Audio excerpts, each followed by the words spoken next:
Hello everyone and welcome to the Zcast. This is for post-week 7. It has been a while.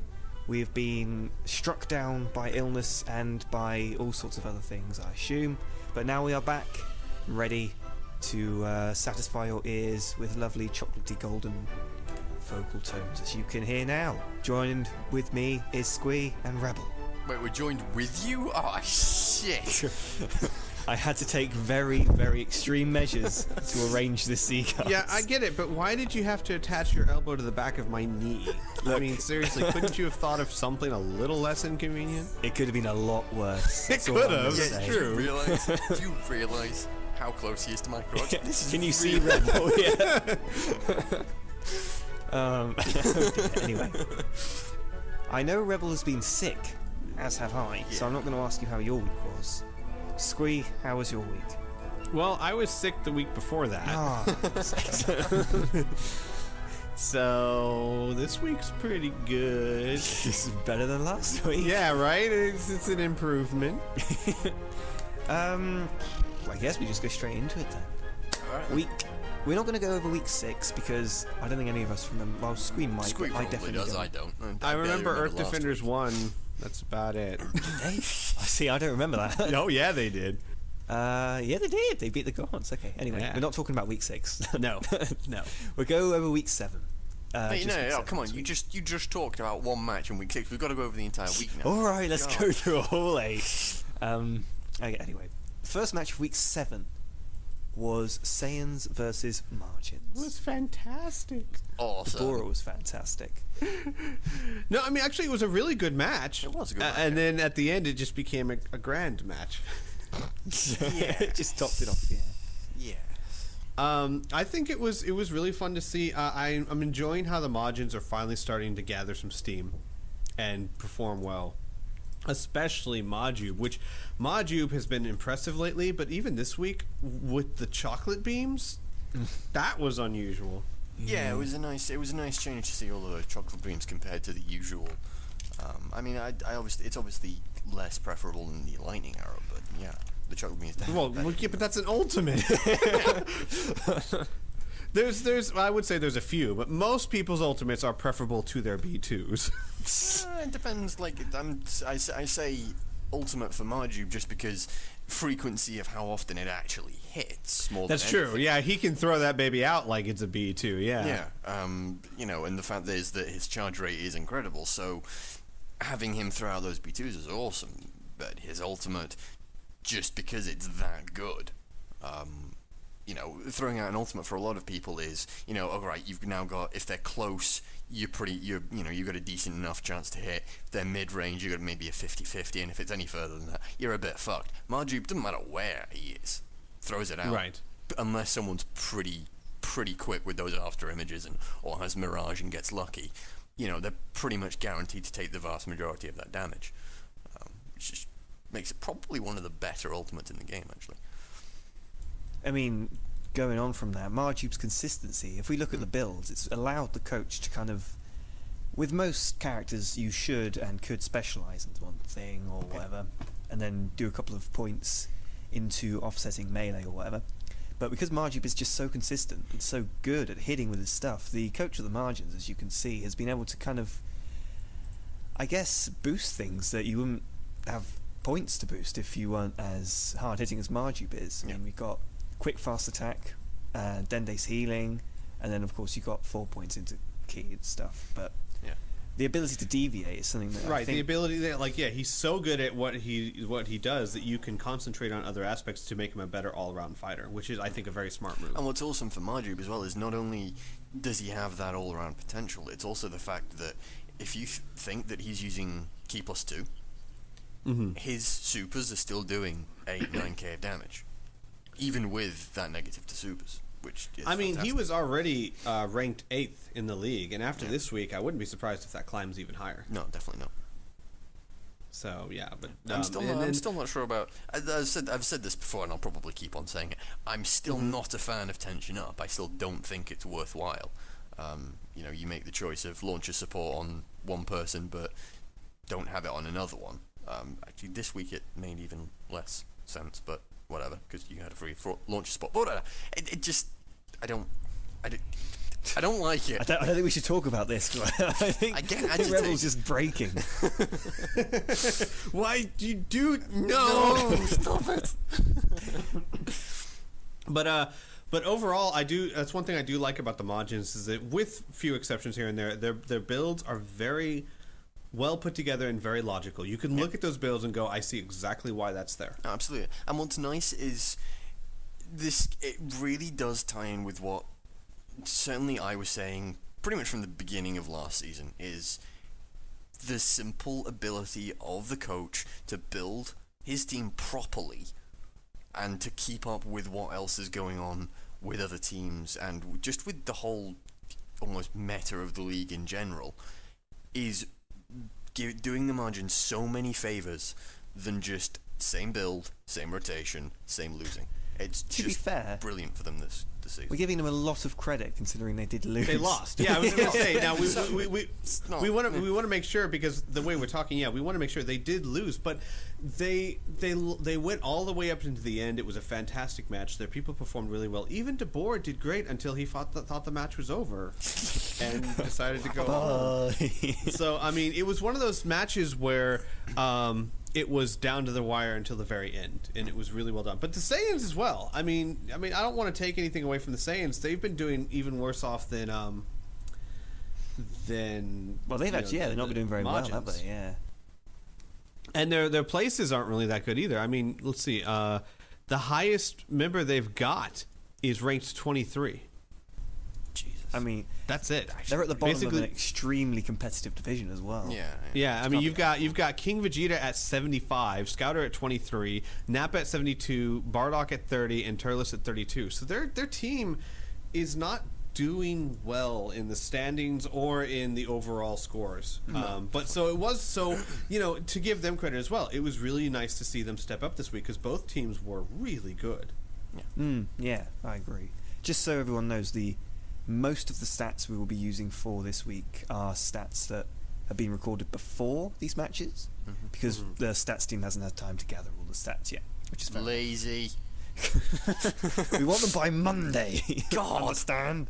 You're not putting the proper amount of dedication into this, are you, It's really? kind of upsetting, really. Yeah. But yeah, but it is telling. As of week 6, the Saiyans, as an overall team, were ranked 15th in the league out of 16 teams. Yeah. So they're definitely struggling a lot. So it was nice to see them put up a really good show, a really good match, and get a win. No, absolutely. It was a really nice change for them. And I don't want to take it away from him.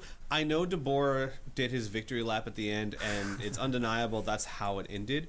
But even though that was the cause of the victory itself, before he started doing that, it was neck and neck. So I'm not gonna say that. Well, the Saiyans just won because DeBoer did dirt. No, I mean the Saiyans could have won either way. It wasn't a case of DeBoer had so much health and then because he was an idiot, he Right. lost it all. He wasted energy. Right. So it wasn't. So yeah, it was a really impressive win by the Saiyans and a really great match, and probably one of the funniest things I've seen in a very long time. Yeah, it was an incredibly entertaining end to the match. And on that note, we should move to Cold versus Boo, the next match. Boo was victorious here. Important, it was a divisional match as well. Yeah. Unfortunately, sealing Cold as the bottom of the league. Yeah. 1-6. Wow.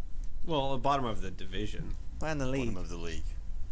They're the Wait, only what? team with Yeah. only one victory. 1-6, yeah. Oh, win-loss records. I'm sorry, I was Wow. looking at damage rankings. Oh, no. Yeah, they're 1-6. Yeah. Gosh, how the mighty have I fallen. know, right? From the finals of last season to, well, the bottom of probably South. Well, if it carries on this rate, South Kai next season. It's pretty. And the crazy pretty part bad. is now I'm looking at the rankings. They're ranked 7th overall as far as teams go when it comes to average damage done. So you wouldn't think that a team that's ranked in the upper half as far as average damage would be 1-6. And conversely, the Boos are ranked dead last. Well, You know, they were before this week. they were tied, before this Kid week. Boo So was amazing. Next, he's the third or fourth elite player now. yeah, We had 2 new ones, which we'll get to in a minute. But yeah, is now an elite player after his performance against Cold. So that says volumes about both teams, I think. And honestly, I'm not sure what to. And Rebel, you could probably put some insight into this because you used to run the Cold for so long. But I'm not really sure what they can do. That they're not. It's not like they're not putting effort into their team.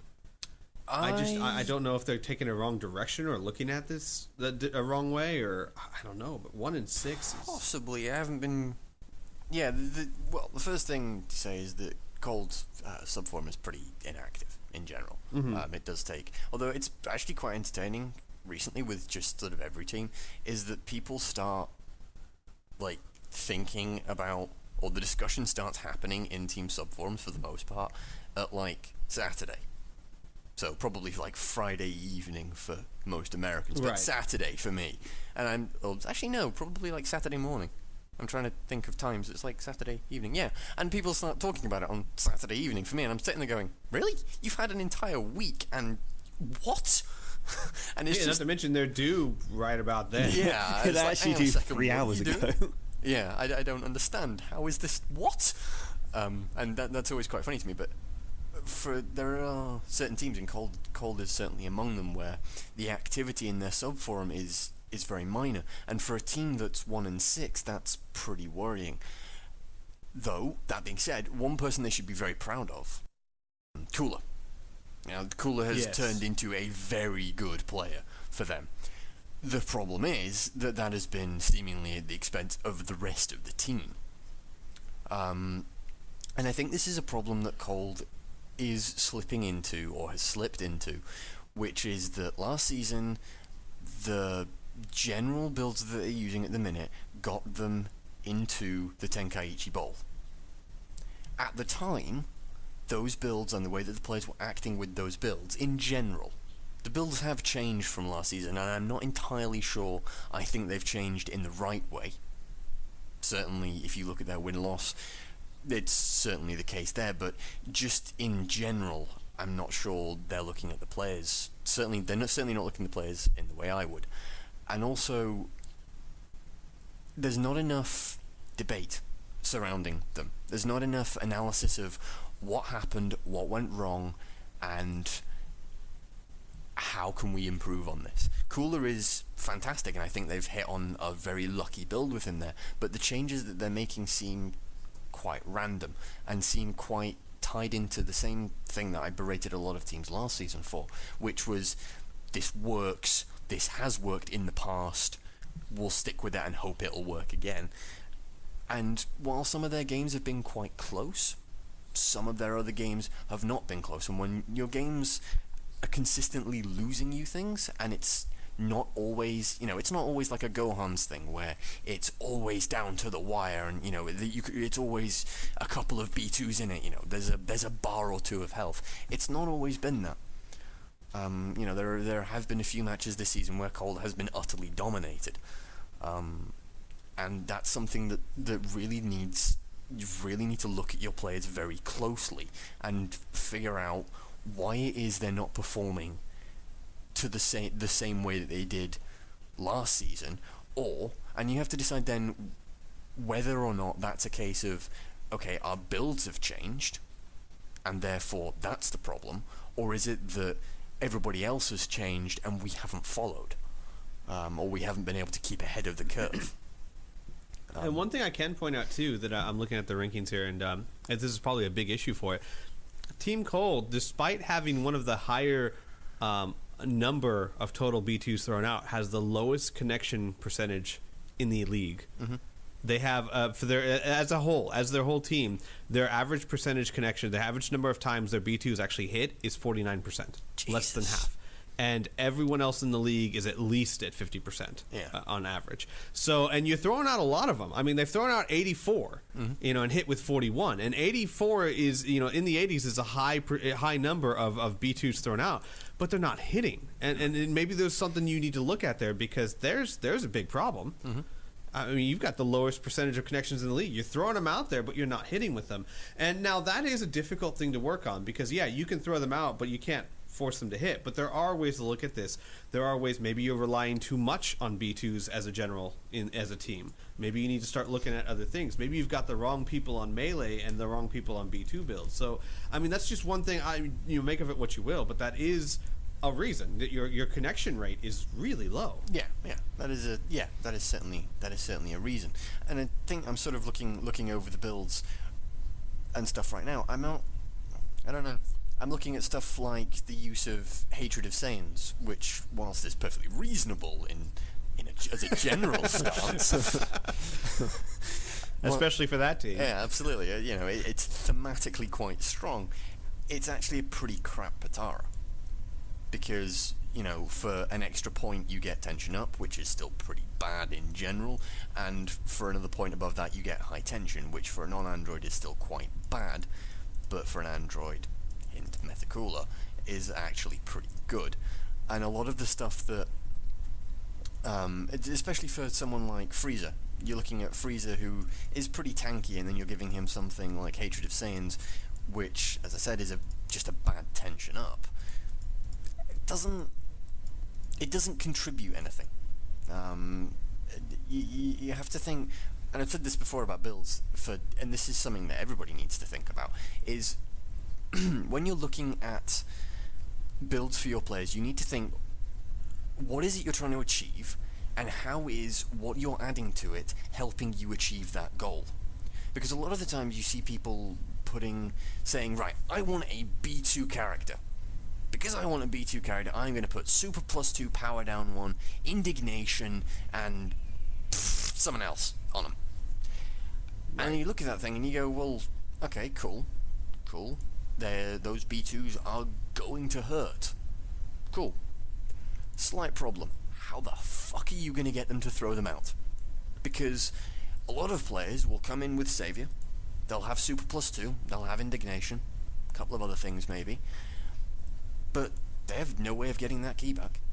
There is no way they are throwing out any more than 1, maybe 2 B2s if you're lucky, unless they get tons of time to sit back and charge up.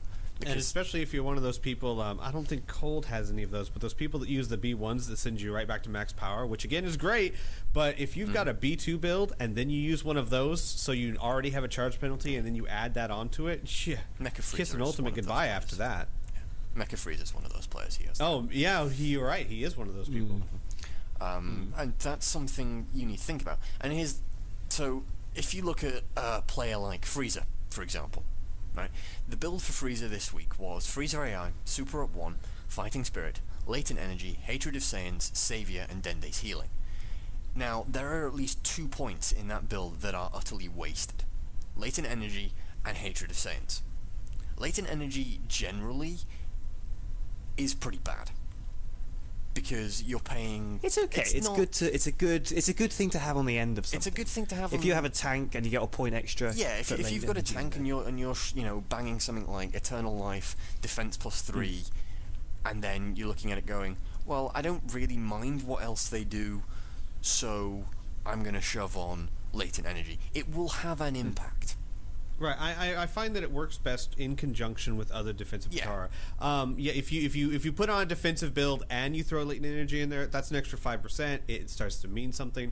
And they do have Dende's Healing, but I'm with you. The problem with Dende's Healing and latent energy is that yes, you want to put some sort of defense boost with Dende's Healing, but by the time latent energy does anything, that Dende's Healing isn't going to have much more time to work. No. So you need Eternal Light. Basically, if you're going to put latent energy on someone, you need a defense plus something, or you are wasting that point. Yes, absolutely. And as I've said before, I don't like tension up or high tension on people who aren't androids, so get rid of Hatred of Saiyans, seriously. You free yourself up 2 more points, which you can then look at and go, okay, what can we do with this? You can always do something with it. I mean, fuck, it's Frieza. Just slap launcher support on him. There you go. Just as a beginning, that might, especially with Fighting Spirit, absolutely, that might be that can be a really potent increase. That is and here's a good way to explain with tension, with latent energy. Excuse me, is that it does at its best. Meaning, when you're on your last bar file, I think when you're down to 3 bars, it gives you 2% damage reduction. At 3 bars, I think it gives you 3% damage reduction, and then on your last bar, it gives you 5% damage reduction.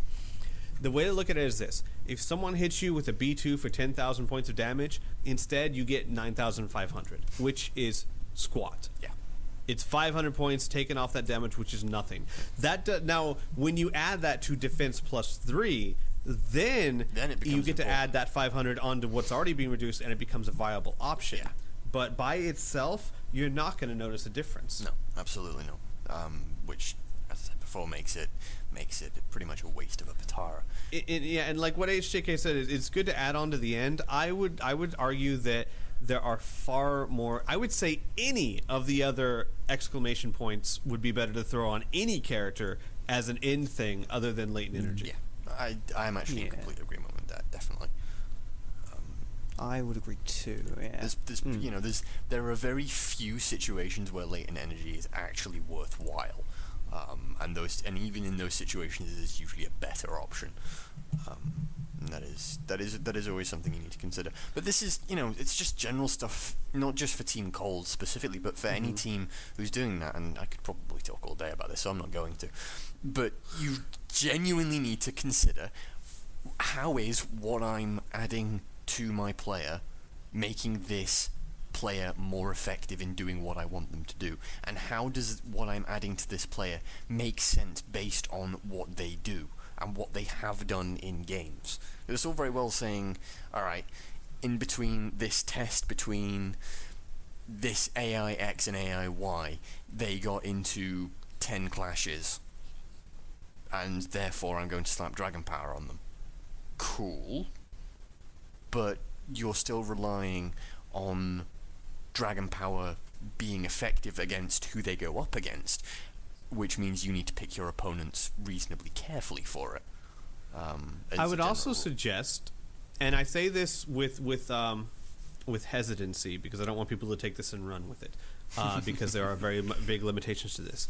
If you are looking at your team and you're just like, God, this isn't working, I don't know why it's not working, look around the league and look at other players that are what you want your character to be, build-wise, and look at what they're doing. And I'm not saying that you need to, like I said, don't pick this up and run. They're like, oh my God, I want a melee character. Let's look at Fasha. What's she got? Let's do that. No.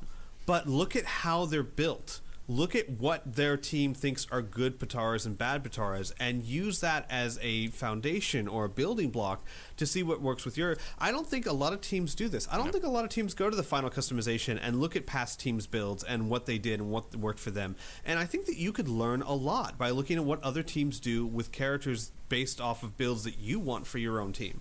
Now, everyone's different, so like I said, don't think that's all you have to do. Don't think that you can slap Krillin's build on your character and all of a sudden you're going to have a Pitbull. Don't think of it that way. But you can look at it and go, okay, here's what they did, and this worked for them. Let's see if I can modify this to work for me. Yeah. And that the difficulty for a lot of people in looking at that is that a lot of people lack the just knowledge of characters. Mm-hmm. Yeah. So you look at... Alright, let's take Marjube. You look at Marjube and go, right, I want my character to be able to throw B2s out like Marjube can, and do as much damage as Marjube can. That's great in principle, but you're talking about a character who's probably got a lower charge rate than Marjube. Probably. And one of the reasons that Marjube's build works so well is because his base damage and base charge rate is already fantastic. Key plus 2 is great on Marjube because it's just so much faster. It's like putting Key plus 2 on Hercule. It's almost obsolete because his key charge rate is so fast. But the thing is that for Marjube, that doesn't matter because his B2s already do so much damage that it's cool, whatever. It's fine. You can afford that negative just in case he gives himself a charge penalty, or just in case something goes wrong. Just in case he's under a huge amount of pressure and you just need that charge rate. It's good, it works, but you have to take into consideration why that build works on that player. And okay, you rip this build directly from Goku and put it onto Mecha Frieza. Alright, fine, but they're completely different characters with completely different B2s with a completely different way of fighting. And it's difficult a lot of the time to look at someone's build and say, okay, here's what the general concept is and here's how they've gone about solving it. And that's something that either comes with just a keen knowledge of the mechanics of the game and, you know, the way people think, or just experience, which is something that, you know, an awful lot of people lack, which isn't meant to be insulting in any way to anybody doing builds. It's just a fact. There are very few people in the league with the experience, even of the three of us, to be honest. Well, if I give an example, in Season 4, the pre-season, we fought the Blades, and we got destroyed. And I was like, oh my god, are you serious? How the hell did the Blades do so well? I think it was How Sword did the Blades Trunks. win a game? God! The fuck? Against us. But yeah, it was Sword Trunks. He just annihilated everyone. Oh, so yeah. I had a look at his build, and I thought, this looks like a good build. So I went to my team and like, you know what, we should really change Gohan's build. I just posted Trunks's, and that's kind of that was the base for it, and it's worked out, I guess. And Gohan's been a stable character throughout all of Season 4 and up until this point in Season 5. So obviously don't completely mirror it and then go, right, that's fine, that's going to be fine now. Yeah. Use it as a base if you must. You know, I'm looking at something that Burner Raider's been putting together, which is looking really useful. He's doing some in-depth research into Patars, and he sent me a rough draft of a spreadsheet. We're eventually going to put all this up online, but some very interesting things here. For example, Latent Energy does 2.5% less damage from all attacks per HP missing bar. So basically per bar of health, up to 15%, which is fine, except how many bars of health do you have to get to 15%? You, as a player, you're going to get up to maybe 7-8% damage reduction on your last bar of health. In lieu of that, you could take something like High Spot, which is also 1 point. 13% less rush and smash attack damage, and 6% less damage on anything non-super. So, in other words, you know, it's not going to help much against B2s and ultimates, but all your smash, you know, all your melee damage is going to be 13% less, and all your grab attacks and rush blasts are going to be 6% less. That's a lot better for the same price, especially if you're going up against a melee build. I'm actually going to go and have a look at this Patara, because I know Yeah. I know it, but I don't know it off the top of my head. It's not a commonly used one. In fact, I think it's a rather new one because I think Ooh, it was one of yes. those that That one. only good or evil could use. And so it's just recently that we've been able to, or maybe it's just one of those that's been Is it's it- just you been said there it's 1 forever? point? Yeah, Yeah. no, this Yeah. this has been there forever. Oh, so it's like a hidden gem. Why is no one you know? Well, but I mean, It's- what's the description? Does it say? Rush rapid movement key use is half, which is basically when, say, dash around behind you know, someone. someone does a B2, you go, and they're gone, and they move out of the way. Well, that's weird because maybe I'll have to get back on this because this says 13% less rush and smash attack damage and 6% less all. Rush attack. yeah, the the minus minus effect eff- is the rush attack damage is reduced. That's the amount of damage that you do. Oh, okay. Never mind. Okay, so this spreadsheet's a little weird. Never mind. It's generally, to be honest with you, the reason it's not been used is because it's actually quite bad.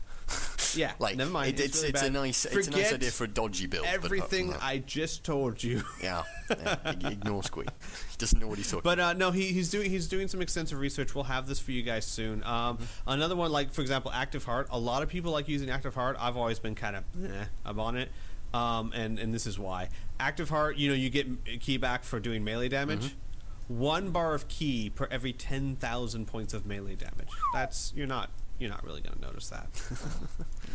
Unless you're one of those people that will consistently do 10,000 Hey, 20, Bertha. 30, 40,000 Yeah. points of melee damage a match, this is not going to do much for you. Yeah. Well, if you look at the booze builds, I'm not really sure what to comment on. Margin booze is relatively standard. You've got the defense +3, Dende's healing, serious and launch support, which is fair enough. That's a good one. Oop has Chaozu AI, which is a bit weird. Hey, you leave Chaozu AI alone. It's awesome. What a weirdo. He's like one of the few people that actually uses it. But yeah. Yeah. And then if we go to Kid Booze is just a bunch of 1 points and then Dende's healing. To be honest with you, that is actually pretty reminiscent of, not entirely, but pretty reminiscent of a season 2 or season 3, I think, Yeah. build Yeah. on Android 13, as I recall. Oh, I that didn't. made him. I remember seeing it in actually season 2. Quite amazing. It might have been in season 2 as well. But basically, what it was the thinking behind it was Android 13's a good character. You know, the thing about back then, it was nobody's really figured out counters. Nobody's really figured out much of anything. So let's just kind of feel out and see where we're going with this. And it was just, okay, Android 13's a good player. Let's just get everything to be a bit better once he goes down health. And it was, at the time, really, really effective.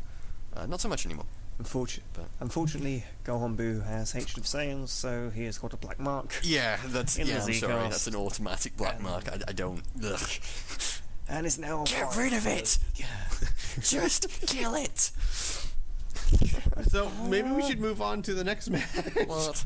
Yes, it's probably an idea. The next match is Valkyries versus Super Saiyans. I enjoyed that. We match. both I won. thought it was awesome. In one time or another, but the Super Saiyans got the final. Yes. Yeah. It's one of those mess ups I feel bad about. Basically, there was an error, a snafu, so that the first match did not count. None of them had the right build. Right. Because I'm not going to go into the boring details, but basically I screwed it up. And that match didn't count. And in that match, the Vals won. And in the second match, the Super Saiyans won. And I know that's incredibly frustrating. So that a personal apology for all you guys. I mean, it happens, and I could say it there and say, you know, hey, this happens, deal with it. But I really do feel bad because I know how frustrating it's got to be for both teams, really. Wait, really? but- I would have thought the Super Saiyans were okay with it. Well, no, They're because okay, well, yes, I mean after the effect. I'm talking about like when you realize the first match isn't, you know. Well, okay. I stand by what I just said. Yeah, It's another okay, maybe not so much chance, for the but Super Saiyans. It's another chance, but yeah. it's Right. still not fighting the Valkyries, if you know what I mean. But then the Super Saiyans won, and oh my gosh, and the Super Saiyans, Top of the league, baby. Oh yeah. they're just amazing. The Super Saiyans. They're just a really, really powerful team.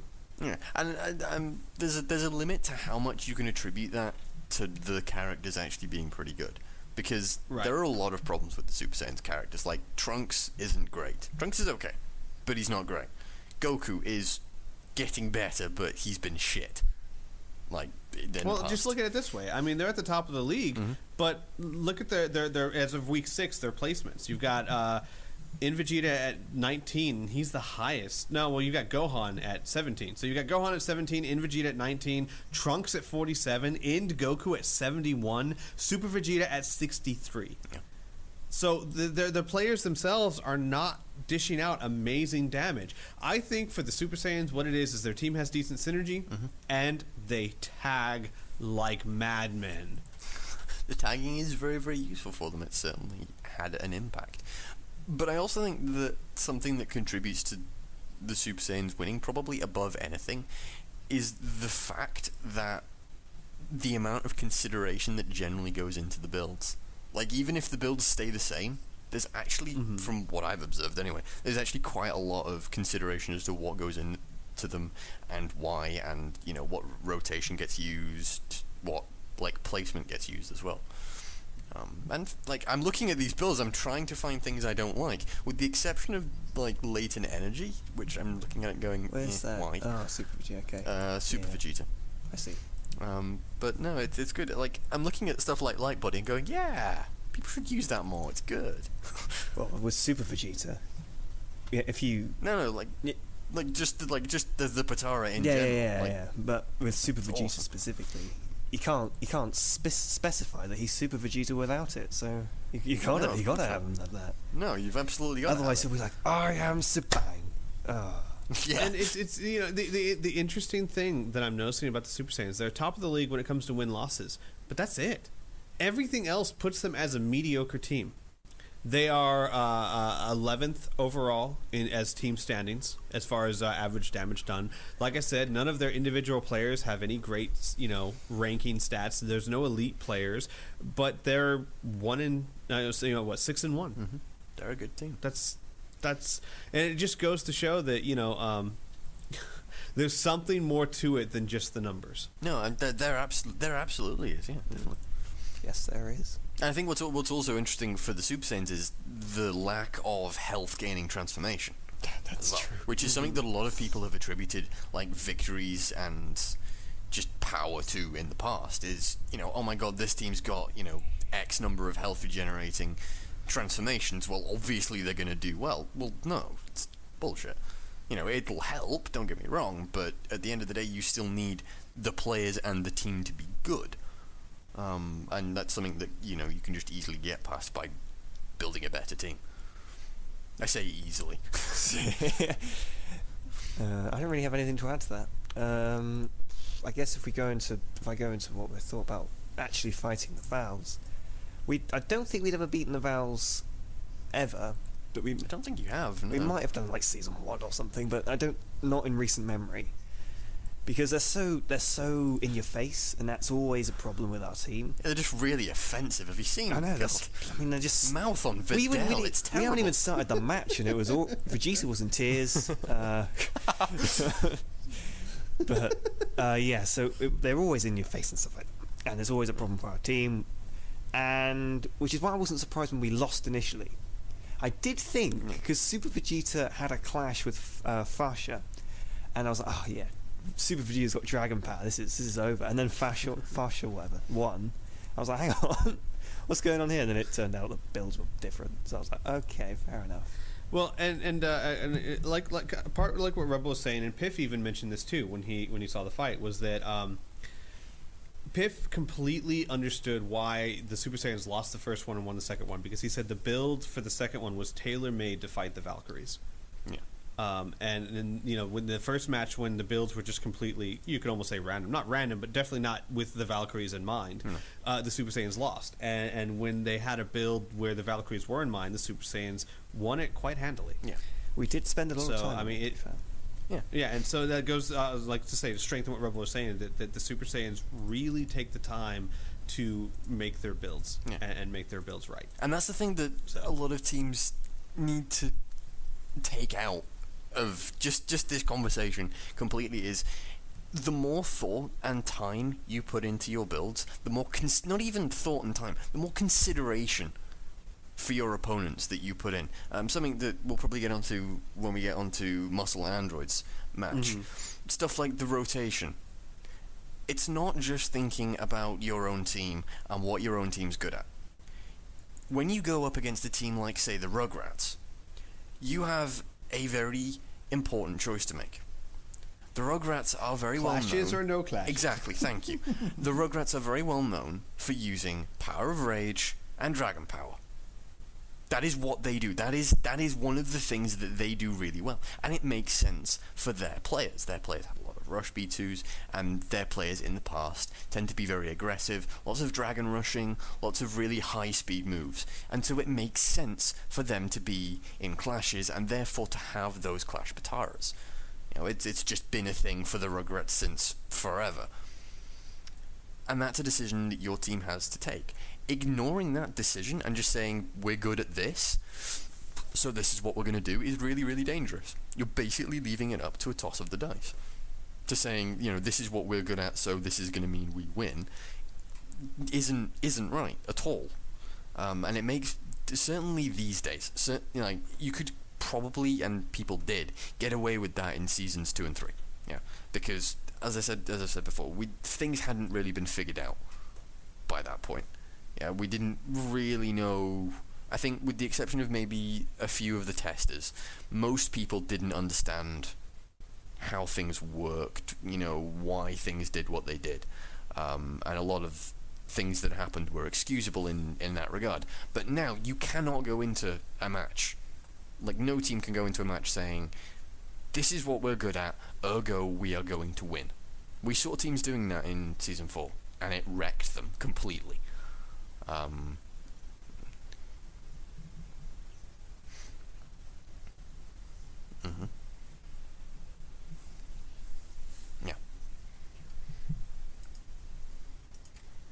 Yeah, and those were teams that, and I know because I was occasionally looking at the Super Saiyan subforum, and I know because I was forcing it in cold, was, okay, what happens? How does this work? How do we do this?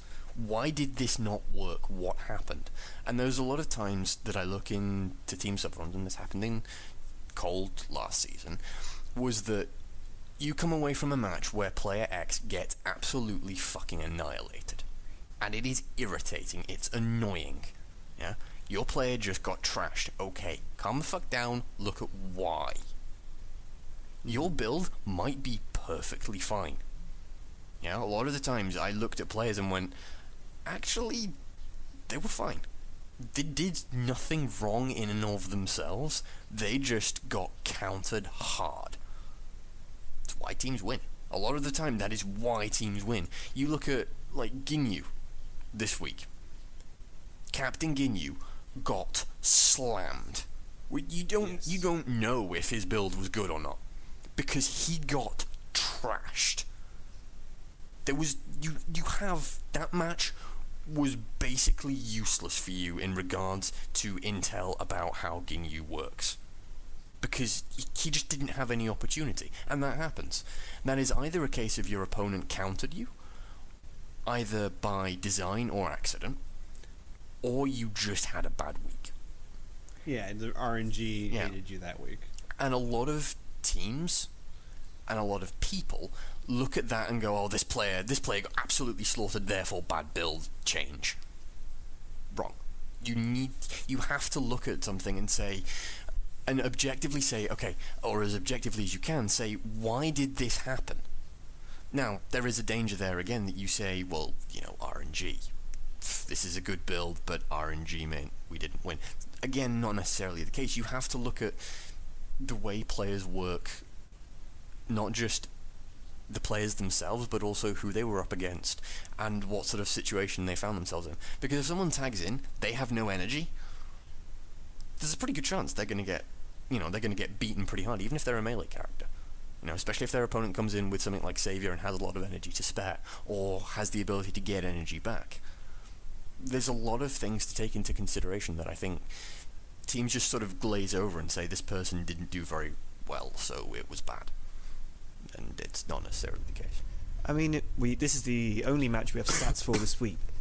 If we take a quick look at the Vals and see where they probably, I guess slacked is the best word, which players slacked, Aurelie was one of them. Aurelie did the worst, 26,000 points of damage, and then Pan was second at 28. Say Woman and Fausha did okay, actually. They did fine, but it was Aurelie and Pan who struggled the most. Which is weird, because I was scared of Aurelie. Wait. Videl only did 28,000, even with that ultimate? No, Pan and Aurelie. Oh, Pan, yeah. Okay. But yeah, Aurelie, I was expecting what happened in the first match, to be honest. Yeah. Admittedly, End Vegeta was good, but yeah, I was going to say, like, she was up against a really competent End Vegeta with a pretty good build. Yes, I guess so. How could I forget? But I'm not too worried about the Vals. They're a very strong team. They're doing great this season. I don't see this as much of a setback, and I expect them to continue being a very dominant team. It's just that, like we said, the Super Saiyan saw them coming. Yeah. The division they're in lends itself to them winning. I mean, they're tied for first place in a three-way tie, so there's absolutely no. Yeah, there's nothing. I mean, their competition is pretty stiff, but to be honest, there's not much to worry about. Exactly. I mean, it's going to be a close division regardless. You were one of the top-ranked teams in the entire league, and you need to remember that. You need to just carry on. It's fine. It's fine. I mean, everyone loses. Everyone loses to us. Even you, AJ. Only once. The next match is Rugrats versus Dragon Ball Warriors, which Rugrats won. Yeah. Another one. I mean, another one that had to be redone because of derps, and those were just kind of funny. All of them were good matches. All of them right down to the wire, except for the one that actually counted. Really, really good performances on both sides. The Dragon Ball Warriors are just phenomenal. They really are. Good team. They are a really good team, and they are the pinnacle of what we've been talking about all day about planning for the teams and A perfect example of what Rebel was saying, and Piff was saying this in the stream too, that the Rugrats, you have to plan for them. You have to say, okay, these guys are really good at clashes. Do I want to try and counter that? Or do I want to go ahead and accept that they're going to win clashes and try and beat them somewhere else? And that's exactly what the Dragon Ball Warriors did. And they didn't win the match, but man, they put up a nice fight. I honestly think that part of the reason why the Rugrats won that fight so handily was because Grandpa Gohan got wrecked. Yeah. And he's one of their best players. He didn't have a chance to do much of anything. He got wrecked. And it wasn't so much a derp on his part. It was he walked into an ambush, and holy crap, those two players were ready for him. Yeah. Funnily enough, I think he derped in the second match as well. So he's probably still like dazed from that. Yeah, one, probably. And he had to go to fight again. But it was a great match. The Rugrats, they're struggling in the rankings, but I definitely could see them becoming a good contender. They've got a strong team, and they know how to use their team. Not really struggling in the rankings. That win actually was huge for the Rugrats. They're now tied for first with margin. Yeah. They're 4-3. They're not struggling. Yeah, well, okay. You know what I was thinking, because they were 3-3, so I figured that's kind of a. But you know, I think they were second last last week. They so were. it's fair enough. yeah. But so yes, so I guess they're not struggling as much. But the thing that I love about the Rugrats is, they know exactly. They have a really good handle on their team's strengths and weaknesses and play to that beautifully. Yeah. No, they do. So it was a really good match. Chi-Chi is kind of the surprise. You know, I didn't expect a whole lot from Chi-Chi, but she has been doing really well lately. These Dragon Ball Warriors, Jesus Christ. These Dragon Ball characters are too good, God damn it. Tambourine, Chi-Chi, Dragon Ball Warriors in general. Yeah. Peel off with his flipping crotch rocket. Oh, God. No, that was so dark. Yeah. That was... Considering it was against the Rugrats as well. Good thing it wasn't against Chi-Chi, or we might have had a lawsuit. But God damn it, it's very, very strange.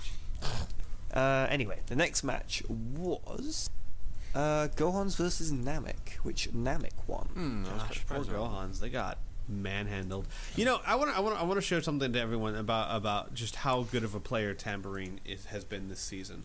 If you look at the top 10 ranked players, you have their average damage: 58,000, 58,000, 59,000, 59,000, 59,000, 60,000, 62,000, 65,000, 66,000, 80,000. I've seen Ranked, better. the second ranked player in the league has an average of 66,000. The number one ranked player in the league is 14,000 average points ahead of him. Tambourine is a beast. Yeah, like I said, I've seen better.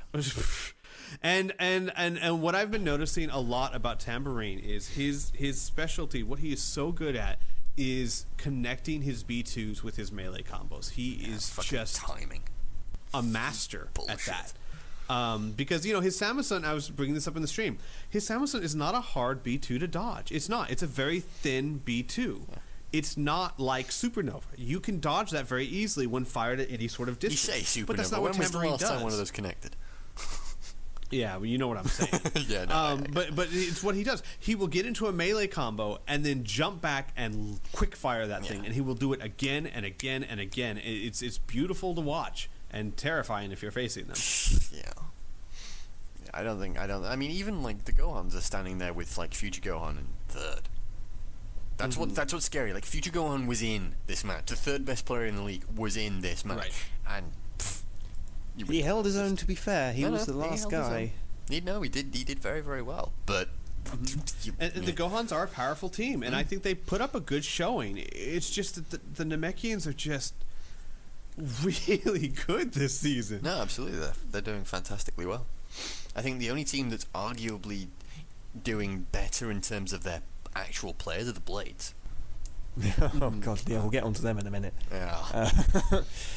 But I guess I'm quite happy that the Gohans lost, because that means I'm now 3 matches ahead of Northkai.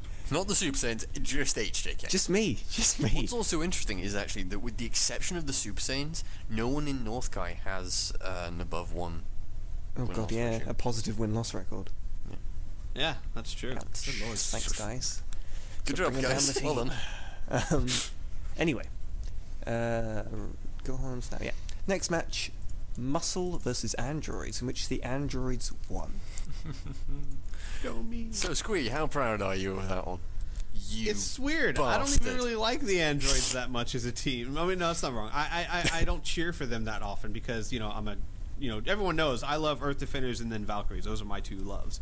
But Gray said that he wasn't going to be able to do the builds for the next few weeks because he won't even have an internet connection for most of the time, and asked me to sub him. And since there was no conflict between our teams, since we've already faced each other and we're not in the same division, so I'm subbing for him. And basically what I looked at is I didn't want to mess with the builds too much because I don't understand the androids as well as he does. You don't, especially the androids. They're a very specialized team, and I didn't want to walk in there and start messing with what he's been building. So what I could look at, which was your rotations. Yeah. When you start, who's out, and what you're facing. And I realized that the androids almost always start with Dr. Gero or Cell. Mm-hmm. And that the Team Muscle, they know this. They probably know this going in. And I expected that they would try and throw Android 13 out there first to counteract the life grabbers. So I basically reordered it so that my two non-life grabbers would come out first, hoping that my actual hope was that Ader would do some damage and then 17 could come and clean up the rest. I did not expect Ader to do as well as he did, but basically what I wanted to happen or hoped would happen did happen. And I honestly think that match would have been very different if a life grabber had gone out first. No, almost certainly. Yeah, I agree. And what Rebel was talking about earlier, you have to think about who you're facing, and not only do you have to think about who you're facing, you have to assume they're trying to counter you. And then you need to think about everything. You basically have to use everything at your disposal. Rotations are important; they matter. Lineups are important; they matter. Builds are not the only thing you have to take into account. The who you start with, who you finish with. Now, I will say that who you finish with is always kind of a gamble because the computer has a tendency to sometimes switch orders. But your lineup going into the match can mean the difference between a win and a fail. Yes, absolutely can. Yeah, and it's interesting with Android 13 up against Aether, because in general the builds are actually reasonably similar. Android 8, Hatred of Saiyans and Unleash Key, not convinced about those two Pataras, but he did alright. He stood toe to toe with 13. I'm not sure. And 13 transformed early too. Yeah, I thought it was over when that happened. Yeah. Here's the thing though. When 13 transforms, what is it you're afraid of? That The move, B2. yeah. It's B2. And Ader didn't give him a chance. Yeah, that's the thing. That's the thing. The Android 13's entire build is melee based. Yeah, it is. Yeah, with the exception of the AI. Yeah. Now, you can argue that one way or another, but TNAI generally isn't really a melee AI. No, it's a Generally. B2 with an emphasis on ultimates Yeah. is what it wants to be, yeah. And it's generally quite an aggressive AI, so, push comes to shove, that's what it'll do when it doesn't have the energy. But the thing is, it didn't really work out for him. It's not, I don't know, it wasn't hugely effective coming up against someone that's doing the same thing. And that is something that I'm actually gonna go ahead and say that even though the androids have this thing of sending out Cell and 20 first, and putting Android 8 out to the beginning was a very good idea, that putting 13 out as a starter is generally going to be a bad thing for you to do. Here's the reasoning behind that. It's, bad. I think bad. Because here's the reason, right? 13 has slow melee. Melee isn't quick, so each punch is, yes, going to do more damage, and that's all cool, all well and good.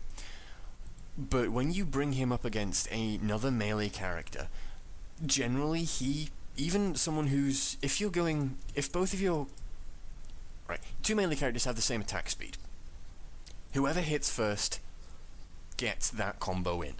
You are therefore relying on a hefty amount of luck to say, right, this player is a melee build, therefore this player is going to do well. One of the reasons Tambourine is so good, not just because of his B2s, his attack speed. Why is Farsha so good at melee? Attack speed. Why is Krillin so good at melee? Attack speed. Why is Syl Jr. so good at melee? Attack speed. All of those characters, Berta, attack speed. All of those characters have really fast attack speed.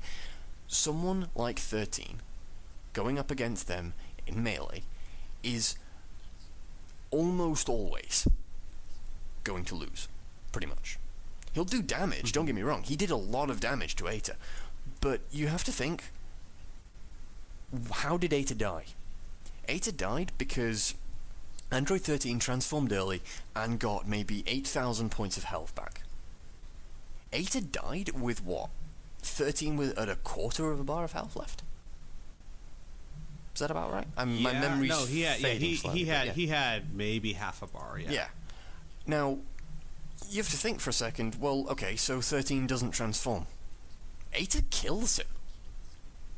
You have to remember that base health to base health, Eta wins. Eta did more damage than 13 did. That is insane.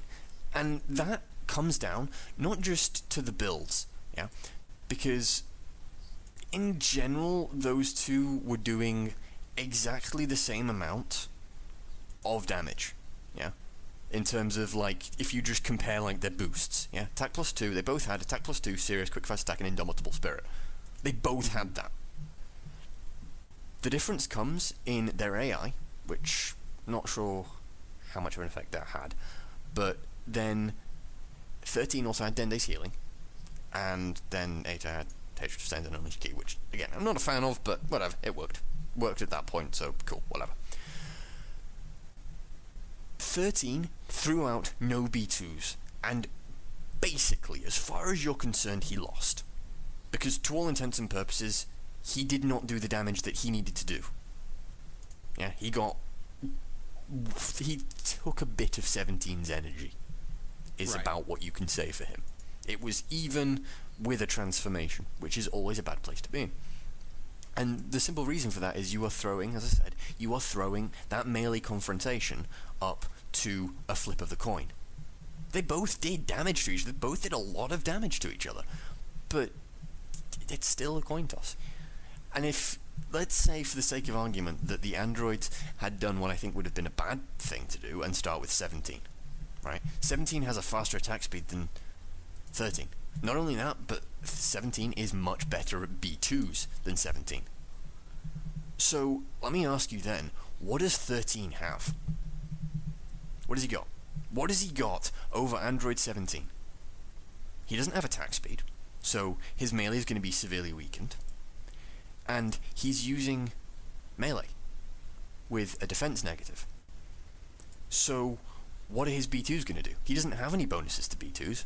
17 does.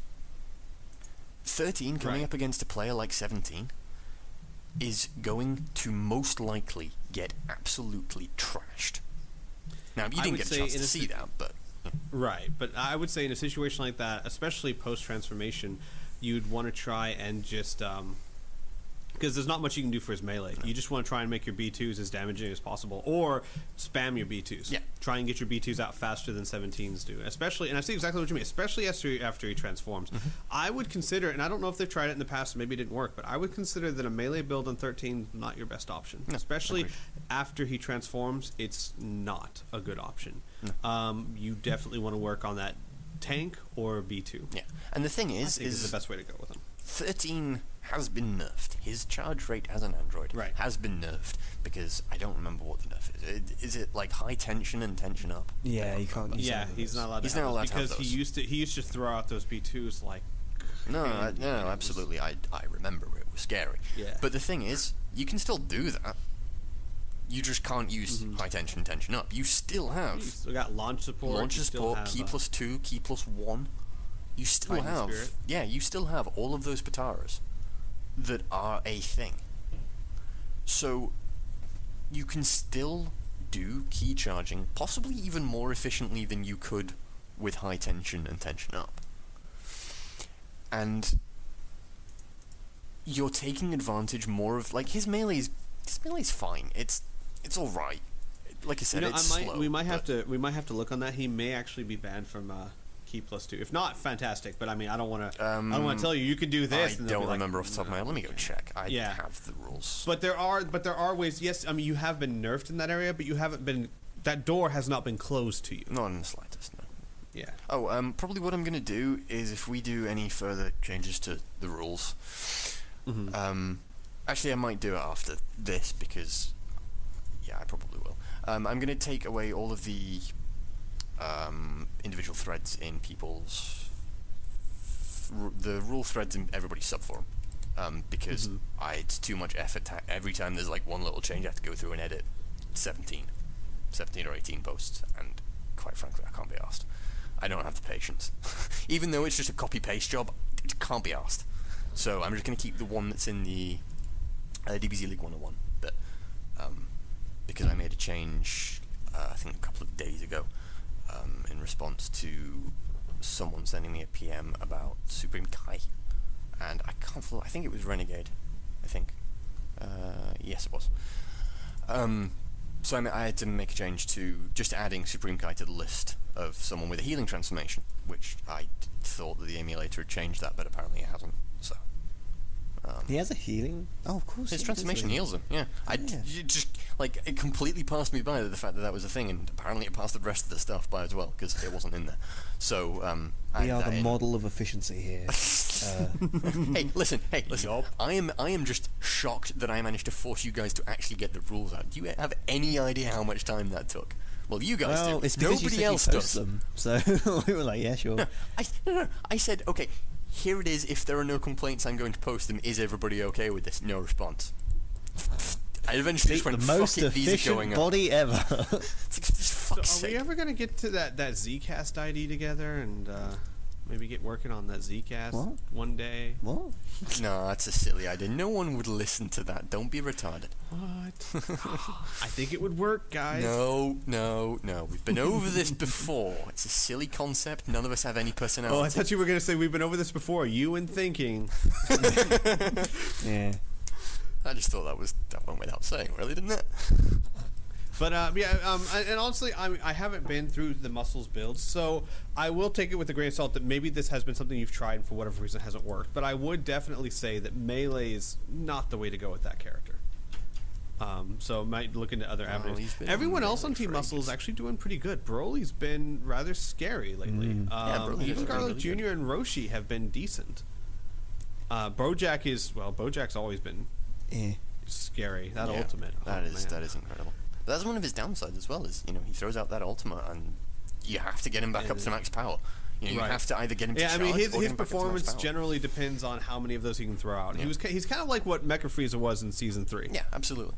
And kind of alright, like just going Bardock back as well. over. Yeah, Bardock's a good one. I just went back up to preseason week 3 for Muscle. The entire thing is variations on attack plus 2 and attack plus 1 with TNAI. Preseason week 3 was defense plus 3. So for this entire season, Android 13 has been a melee build. He's been Right, alright. so maybe but- yeah, and I mean your team's doing well. I mean they're not bad in the rankings, I definitely not. believe.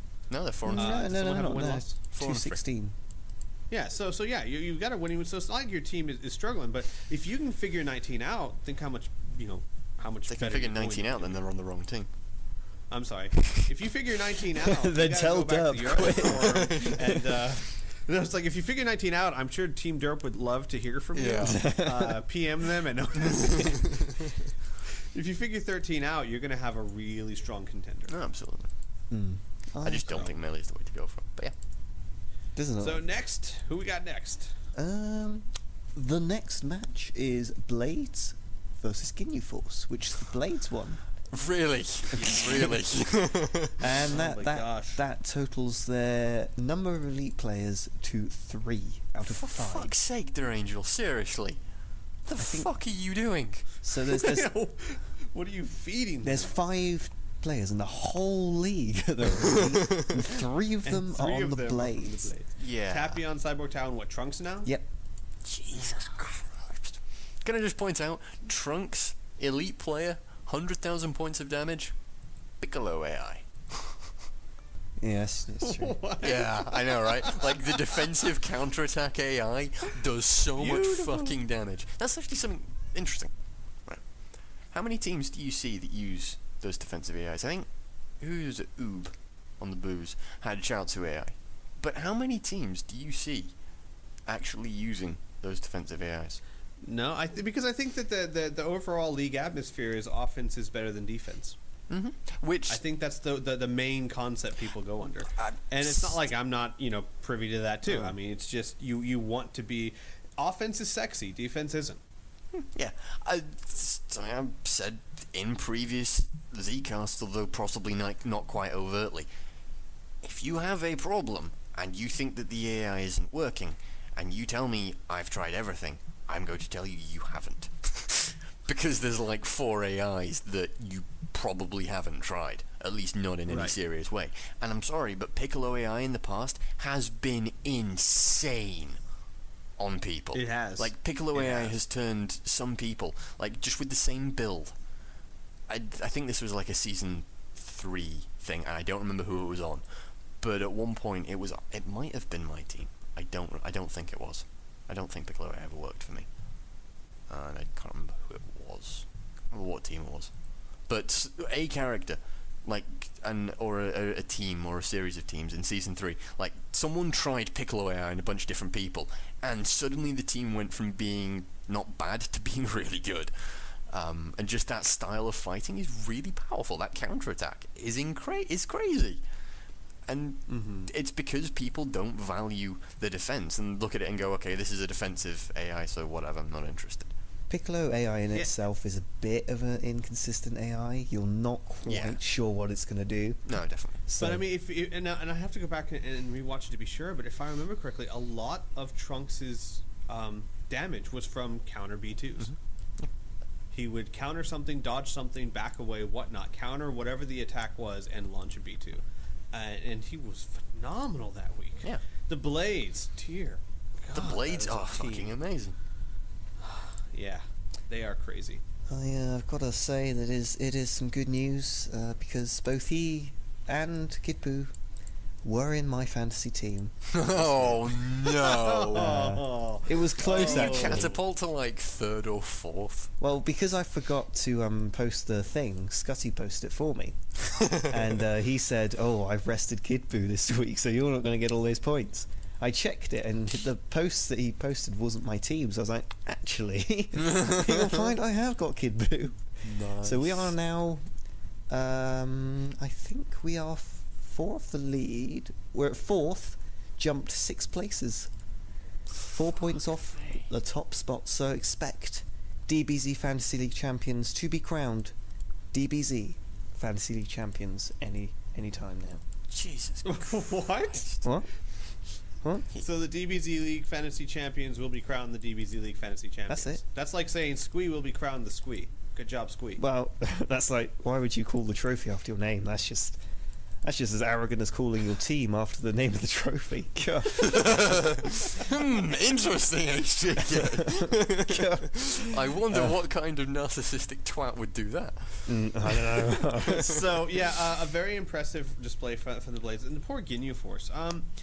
Like you said, Ginyu got absolutely annihilated before you could even test his build. And the Ginyu Force is definitely a roller coaster this season. They have weeks where they're great, and then weeks not so much. Yeah. It's I don't know. It's just a shame. Like, I look at a lot of the stuff and go, wouldn't necessarily do this, but it's not a bad idea. But I don't know. It's difficult. It's just it's not hard to see though. I mean, No. their whole team. I mean, they've got in the rankings for week 6. I don't know about this week, which it probably won't help that much. Their highest ranked player is in 31st place. Yeah, that's probably going to go down. And that's Jace. And that's Jace. Yeah. Captain Ginyu 67, Birder's 46, Jace is 31, Goldo 68, Raccoon is 40. You've got to get their damage up. Yeah. Got to get their damage up. No, absolutely. And yeah, that is just killing the team. Now, I will say this: it's a new coach. You know, this is his first season coaching. He's still learning the ropes, but I mean, And I'll even go so far as this, because I think it's just him on the Ginyu Force, isn't it? No, there's at least one other person in there. You guys, you got to put your heads together. You got to take a look at what's not working for your team, and start trying to work on that. And I know you guys are probably doing it, because you do work hard on your team. I know that, but man, you've got to get each player's doing, in the 30s. Yeah, most of them. You've got your highest damaging player is 45,000 average. That means your highest damaging player is about what I would say is just good enough. Yeah, I agree. You've got to work on getting their damage up. Yeah. Or just get lucky. Wow, nicely done, HDK. And this is just top tier advice then. That's right. That's what I pride myself on. Anyway, the next match, the final match, is Earth Defenders versus Derp, which the Earth Defenders won. One more thing before we go. I'm just looking at things to try and help them out. That's fine. Something you guys might want to concentrate on. Your connection rates are outstanding. For your B2's hit, thrown versus hit, you have for your team as a whole 71% connection rate. Jeez. Raccoon has fired 9 B2s and hit with all 9. Goldo's got a 79% connection rate. 62 for Jay, 63 for Birder, and 75 for Ginyu. When you throw B2s out, you're hitting with them. Run with that. See if that's a way that you can make, instead of making just one guy who's good with B2s, see what you can do for your team. Obviously, they're good. They're strong in that field. Yeah. The only person or team who is better than you is Dragon Ball Warriors, and that's only at 73% team total. So I mean, that's something to work with. I'm not going to. I don't know where you take that, but it's definitely something that you can sit there and go, okay, hey, this is our strength. How do we work with this? Definitely. yeah. Or even go the opposite way. Okay, we're fine there. Let's devote everything else to the other aspects of the game to build that up. So, there's, like I said, there's many roads you can take with that, but use the stats. They can be your friend. They're not the end-all, be-all. Look at the Super Saiyans. Their stats are mediocre. Look at the Super Saiyans. They've got H-Sticky on their team. I mean, God. But, I mean, what I'm saying is, they're not the end-all, be-all, No. but they can be your friend. They are there as a tool. Use them. I will also say this, and this applies to any team. The Earth Defenders Burnerator has already taken advantage of it, is if you want to bounce ideas off someone else that's not necessarily on your team, just send me a PM. Burnerator's already done it for the Earth Defenders with a couple of builds, and it seems to have turned out reasonably well. Yeah, Rebel is not attached to any team whatsoever. He is a complete free agent wildcard guy. Any team is welcome to contact him. And, I'm not guaranteeing you a particularly long or nice response. It depends how I'm doing on a particular day, but you will get a response. And I would even say you could do the same for me. I know I have a favorite, the Earth Defenders, but everyone should know me well enough by now that I am completely... I love the league in general. I don't care if you're facing me the next week. I would still give you my honest opinion and advice. Yeah. Because what I want is I want every team to be phenomenal. Just not... I want my team to be the most phenomenal. I mean... But what I'm saying is, you can shoot ideas off us. There's no rule that says you can't do that. I'm not. There's one thing I will say: I'm not going to design your builds for you. But if you have a build, let me know, or when you want me to have a look over it, I will probably give you a few pointers at the very least. Yeah, and same for me. Or you know what you guys can do too, and no one utilizes these. Every team has an open forum. You have the private closed forums, but every team has an open forum. There's no reason why you can't go to your open forum and say, look, I just want general opinions. I'm thinking of this kind of build. Now you do take a risk because, you're airing out your builds, but hey, maybe sometimes that's what teams need to do. Maybe they need to get other outside opinions and say, look, this is what I'm thinking. What do you think? What I'm saying is just send me a PM. I will need facing me the next week. I'll need your builds and all your season rotations, and we can work now, from there. HJK, come on, all you need to do is you have to ask me. That's it. Cookie, and you can have them. Thank you, Rebel. I do have a bit of You'll have to cut that question. bit out, though. Remember? I do have a bit of a question. But I mean, I would say the Ginyu Force, you've got a strong potential there. You are kind of saddled with Captain Ginyu. He's not the best player, but you've got Jace, you've got Birder, you've got Raccoon. Yeah. If you worked well, those 3 players could carry your team. Yeah, absolutely. They are really strong characters. I mean, in all seriousness, actually look at the Super Saiyans in that regard. For a couple of seasons, you've had End Vegeta, Fuck, I'm trying to think of your players. HTK, who are your players? And Vegeta, Super Yeah, Vegeta, that one. Those two. and Are Gohan. really quite spectacular. They carry that team because Trunks and Goku. Yeah, they have. I mean, a lot of players. I mean, even Ginyu has had moments of being pretty good. You know, he's Right. had games here and there where he's shown that he can do well. But a lot of the times teams get carried, even in matches. And I think that's one of the things to say for the Super Saiyans is, and it might be one of the reasons their damage is so low, is that a lot of the time they do enough. You know, a couple of their players. We do don't want to enough. waste our time. Jesus, Yeah, man. a couple of the players decide to take the day off. The other two come in and wipe the floor with people.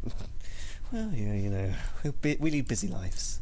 2-time champions. All these autographs. It's very tiring. Anyway. I'm making no comment. Should we get on with the next and final match? Yes. It is. No. No, Wait. I don't think so. I I think swear. No. I swear to Christ. What about Earth Defenders versus? Yeah, that is the final match. Oh yeah, that is the final. Oh my god, I thought you were joking for a minute there, Squeak. Why did you trust me? Oh, God. In case anyone doesn't know what we're talking about, Squee was silly enough to believe Rebel when he said, "No, I didn't start my recording." So Squee stopped stop his. my We had to do it all over again. Which is totally Oh Squeak's man, fault, that not was mine. that was Absolutely. that was a great Illuminating. week for Earth Defenders. Not only did we win, but it's always kind of when you look at your builds and you come up with an idea and you say, I think this might work. Let's try it out. You've always got that. Let's hold your breath. And when it finally, and when you see it work, and you're like, yes, it's exactly what I wanted it to do.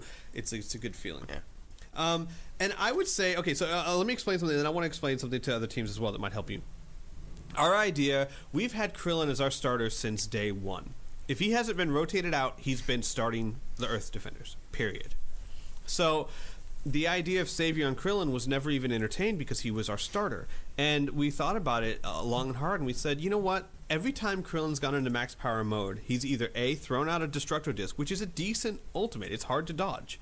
It tracks really well, and it does decent damage. Or he's done some insane melee combos. Like I point to Season 3 Max Power Krillin versus Omega Shenron, where he had like a 40-hit melee combo. Yeah. He really has a tendency to do that when he's in max power. So we were like, you know what? Let's try and throw Savior on him, throw him out later in the lineup, and see what he does. And he did exactly what you hope someone would do, which was he jumped in there, finished off one opponent, and threw out an ultimate on the next opponent coming in.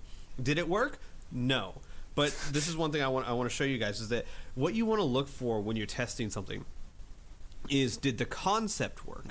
It's more than the results. The results may be there, they may not. But did he do what you wanted him to do? Which ties into what I was saying earlier about actually analysing what it is your team did, why something happened, and not just saying this person lost or this didn't do exactly what it was supposed to do. You know, this Savior on Krillin didn't cause an ultimate to connect.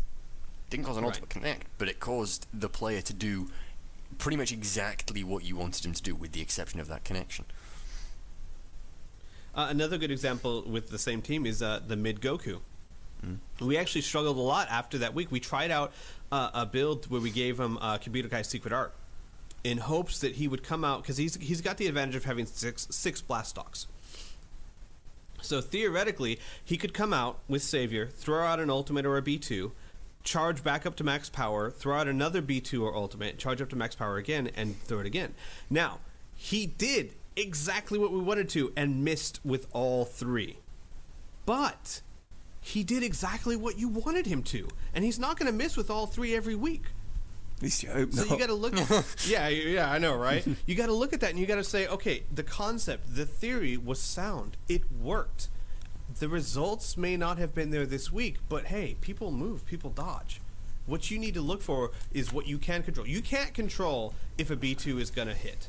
What you can control is the underlying, when it was thrown, how it worked, the charge rate, all of that. That's what you can control. That's what you need to look at. And if you take care of that, then the results will come.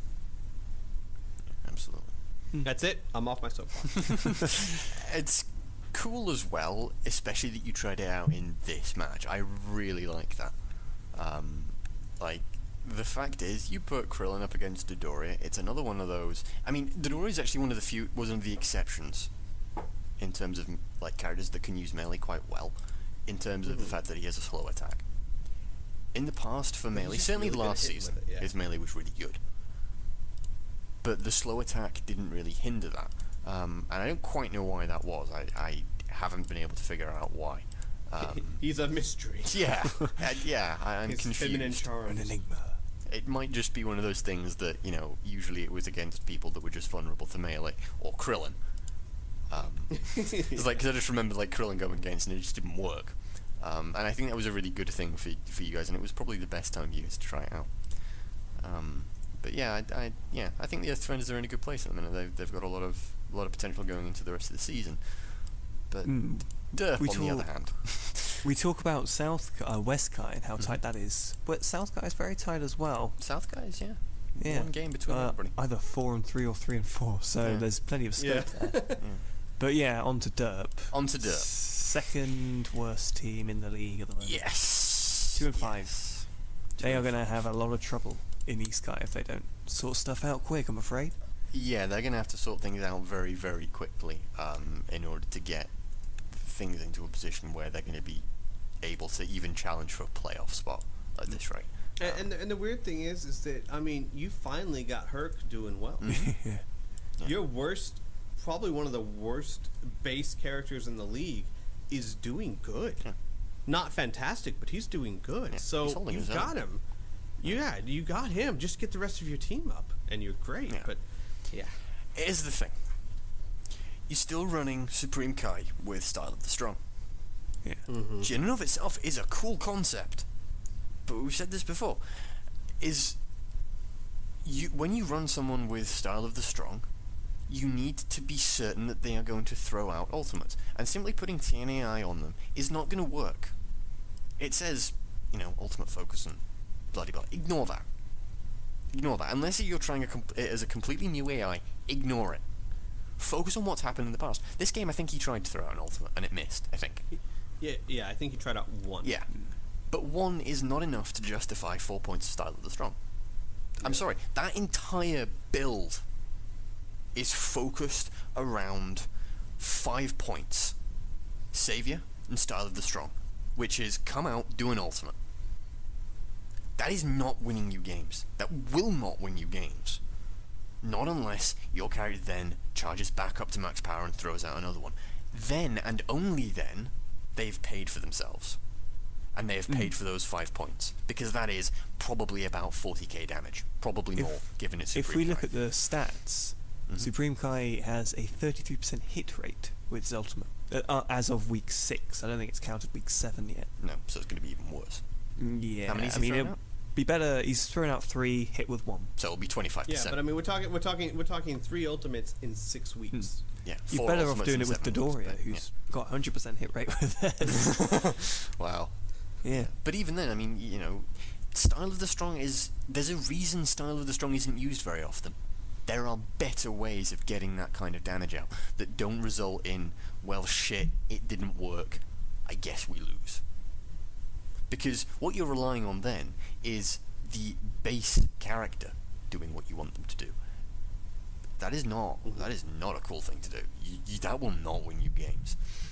That's not the sort of thing that's gone into Hercule being good. That's not the base character is winning or, winning you fights. No, that is the fact that you have built that character really, really well that is winning you fights. Android 19 isn't winning you fights because intrinsically he's an amazing character. He's not. He's, with the exception of the life grab and the life drain, he's actually pretty mediocre. But that life grab and life drain and maximizing that has been really effective. But both Supreme Kai and Dodoria need a huge amount of work. And Salza, actually. More than anyone, Salza. The hell. Salza was amazing last season. What have you done? What have you done to Salza? Bring him I actually back. don't know. I actually don't know. I haven't looked. They might be on exactly the same build. Actually, he's not horrible. He's definitely not their worst player right now. He's really good at throwing out B2s. He's thrown out 27, but only hit with 15 of them. He's won most of his clashes. No ultimates. I mean, you could definitely put some work into Salza, but really, I'm with you. Supreme Kai and Dodoria are who you really need to focus on. Yeah. Hercule is about as good as he's ever going to get, unless you come up with some genius plan I can't see. Salza's okay. Android 19's good. Dodoria and Supreme Kai need the work. Yeah, absolutely. And I think, to be honest, And then I want to make this clear. Dodoria has a higher average than Salza, but what I mean is Dodoria's potential is far greater than his actual results. Salza 40,000 average, I would expect. Dodoria should be higher. I think Salza should be probably more about 50k average, to be honest. I agree. I mean, I'm not saying he doesn't need work. I'm just saying that your two problem children are Supreme Kai and Dodoria. Yeah, absolutely. Those two are very, very strong players, and have proved them over other seasons. And I think the sticking to the same build, I've said this a million times, and I'm going to say it again. It's dangerous. It's not going to help. If it's not working, change it. It's obviously not working, so fucking change it. Be it, an AI in terms of Dodoria's stuff, I don't think the build is too I don't understand key +2 and then the rest of it. Like, I kind of get the concept, but in terms of focusing on a good starter, you obviously want those B2s to come out. Okay, that's cool. But the initial punch for a starter is often really important. And there are two ways of getting that. That is, really heavy focus in melee or rising fighting spirit. Yamcha. That alone on a lot of teams is enough to get their players into a head start. And that head start, a lot of the time, that just initial barrage of damage, and the initial barrage of damage that initial bit of energy lets you do, can be really, really important. And we've emphasized the importance of starters before. I assume one of the reasons Dodoria's build is a bit... Has it been changed much? Dodoria... Or Supreme Kai's for that matter. Well, Supreme Kai's and Dodoria's have been the same for 2 weeks in a row. Let me go back. Dodoria...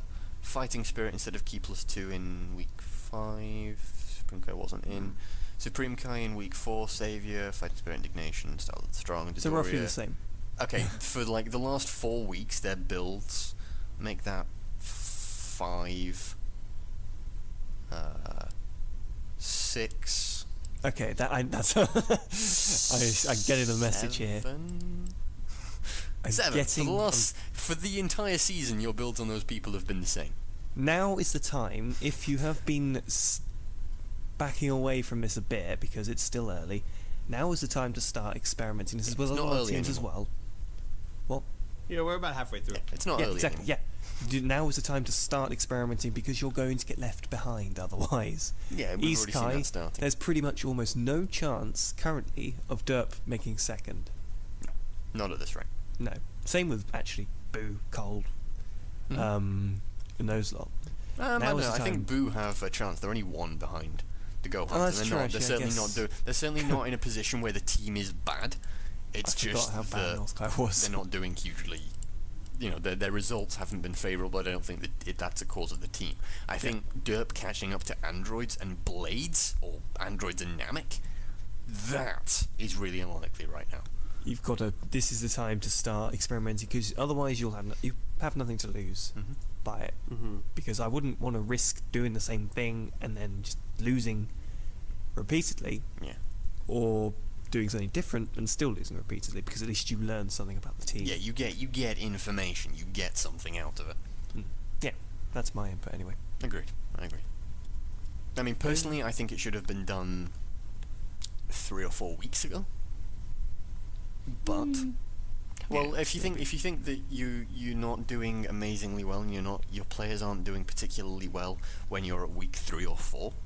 Week 3, okay, still early days. Week 4, you're looking at getting into a position where your games are going to start turning against you and leads start opening up, generally. Yeah, we saw that in North Kai. That was a thing in North Kai. So, Yeah, I think it should have been done earlier, but definitely now you need to seriously be considering it.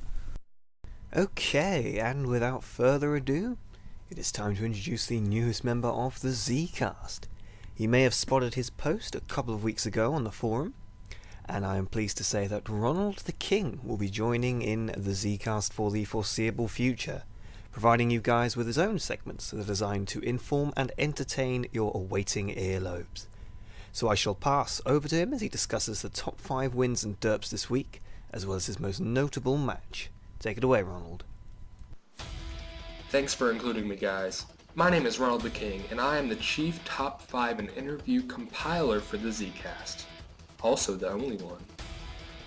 But that's beside the point. I digress. On to the top 5 wins. Number 5 on the list is Majin Vegeta, showing everyone that if you push him, he will push back. Only twice as hard. And twice as fast. And coming in at number 4 is Grandpa Gohan, showing that the last thing to go is a man's punch. He floors GT Goku, causing road burn of the 3rd degree. Ooh, now that's gotta hurt. And in at number 3 is Super Saiyan Goten. He dodges, and dodges like the famed Muhammad Ali. And just like the famed Muhammad Ali, he unleashes a brutal haymaker, getting the famed TKO. Coming in at number 2 is Cell, whom decided he wanted some energy.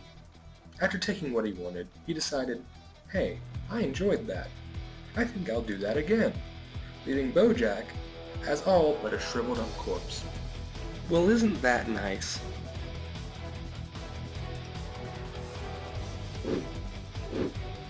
And the big shebang, numero uno, the big prize, goes to Bojack for his performance against 17. He didn't look like he was fighting, rather he looked like he was looking into making money off of scrap metal. And those were the top 5 wins. There are times every week that make the average DBZ leaguer shake his or her head in disgust. We now have a segment on the Zcast honoring these moments. It's called the Top 5 Derps. There isn't much that is more frustrating than having a good character miss a number of shots. Future Gohan exemplifies that in this segment, for he misses his opponent time and time again. Even when his punches do hit, they seem to have no effect on his opponent. That, in all senses of the word, is a derp. Coming in at number 4 is Turles, who thinks that if he flaps his arms faster, he'll fly faster. Number 3 on the list is Nam, who performs a jump in order to dodge a Ki Blast. Come on, was that necessary, man? Was that necessary? Coming in at number 2 is Frieza, whom is mesmerized by Kid Buu's monkey-like antics. I think he got confused for a second. No, Frieza, you aren't fighting the Saiyans this week. And finally, number 1, a derp including both Cell Jr. and Nam. I don't know what to say about this, just wow. It's times like this when one has to ask, are DBZ League fighters paid fighters, or are they forced into it? And that's the top 5 derps, guys. The most notable match of the week is not only a place where we compile the most intense moments of the week, but also a week where we measure the controversy of certain teams winning over other certain teams. The most notable match of the week this week is the Super Saiyans versus the Valkyries. In the Super Saiyans versus the Valkyries fight, both teams have 5-1 records, meaning that this is a fight to see who will be at the top of the rankings, meaning that the winner will be number 1 in the league and the loser will be number 2. With that being said, Both teams had to accomplish certain things in order to win the match. As only one of them could accomplish their motivations, it is only natural that only one team could win. So, with all that out of the way, let's take a look at the match. The Super Saiyans and the Battles are both very, very aggressive teams. Both come out the gate with a very, very strong starter, Aurelie and Vegeta End. Aurelie has been taking a dip in the stats lately and is shown in the latest match versus Super Saiyan 2 and Vegeta. Super Saiyan 2 and Vegeta shows his strength in his bout versus Aurelie, absolutely mopping the floor with her, in which the Super Saiyans, and if they wanted the win, had to isolate Aurelie, terminate her, and get rid of Fasha. After that, it's pretty much child's play for them, as everyone on their team can pretty much take care of the other two. The Saiyans come in with a little bit more depth, but I would take the Battles' two strongest characters over the Super Saiyans' two strongest characters. I would take Aurelie and Fasha over Super Saiyan 2 Vegeta and Gohan any day. Now, by the time Super Saiyan 2 Vegeta is through with Aurelie, he has 2 health bars left. For me personally, this signaled the end of the Battles. But if it had occurred differently, I believe that Aurelie would have both killed Super Saiyan 2 Vegeta and taken a big chunk out of Super Trunks, which means that it would have been smooth sailing for the Battles because they would outnumber and have the tag advantage over the Super Saiyans. But the opposite is true, which means the Super Saiyans were free to annihilate the Battles as they used the tag advantage, which they are very notorious for using, against the Battles. Fasha puts up somewhat of a fight, as she is a clear good match for Super Trunks. But after Super Trunks is out of the picture, Fasha is taken care of quite quickly and economically. All the inexperienced power-ups in the world wouldn't help Super Trunks, but when faced with Super Vegeta, Fasha stood no chance. And the remaining 2 Valkyrie fighters had no chance against the Super Saiyans in the end, as a landslide victory was in order for the Super Saiyans. And that was the match of the week. I hope you guys enjoyed. Back to you guys.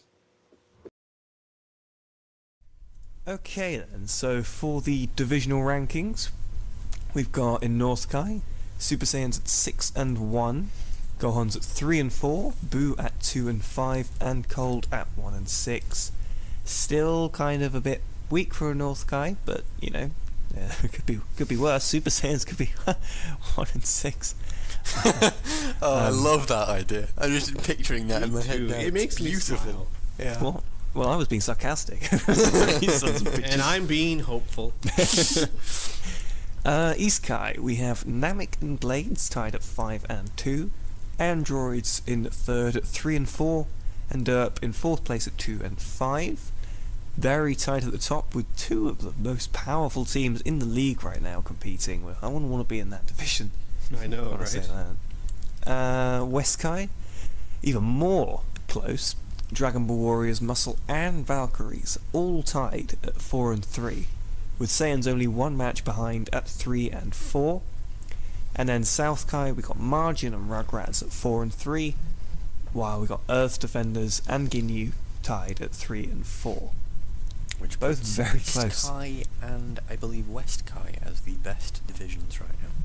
What, for wins or? Mm-hmm. For the amount of wins. Yeah, yes, wins, yes. Which is cool for East Kai, you know, despite the fact that Derb's at 2 and 5. Namek and Blades making up for it. Derp. What you doing? So, if we're done, we may as well pass over to Ronald, who will not only be going over some of the significant rank changes for the league this week, but will also be conducting an interview with a mystery guest. Over to you, Ronald. Thanks, guys. Alright, ladies and gents. Now is the time for the Stat Changes segment. The Stat Changes segment, I will be giving you 3 stat changes for the worse and 3 stat changes for the better. How about we start with the bad, shall we?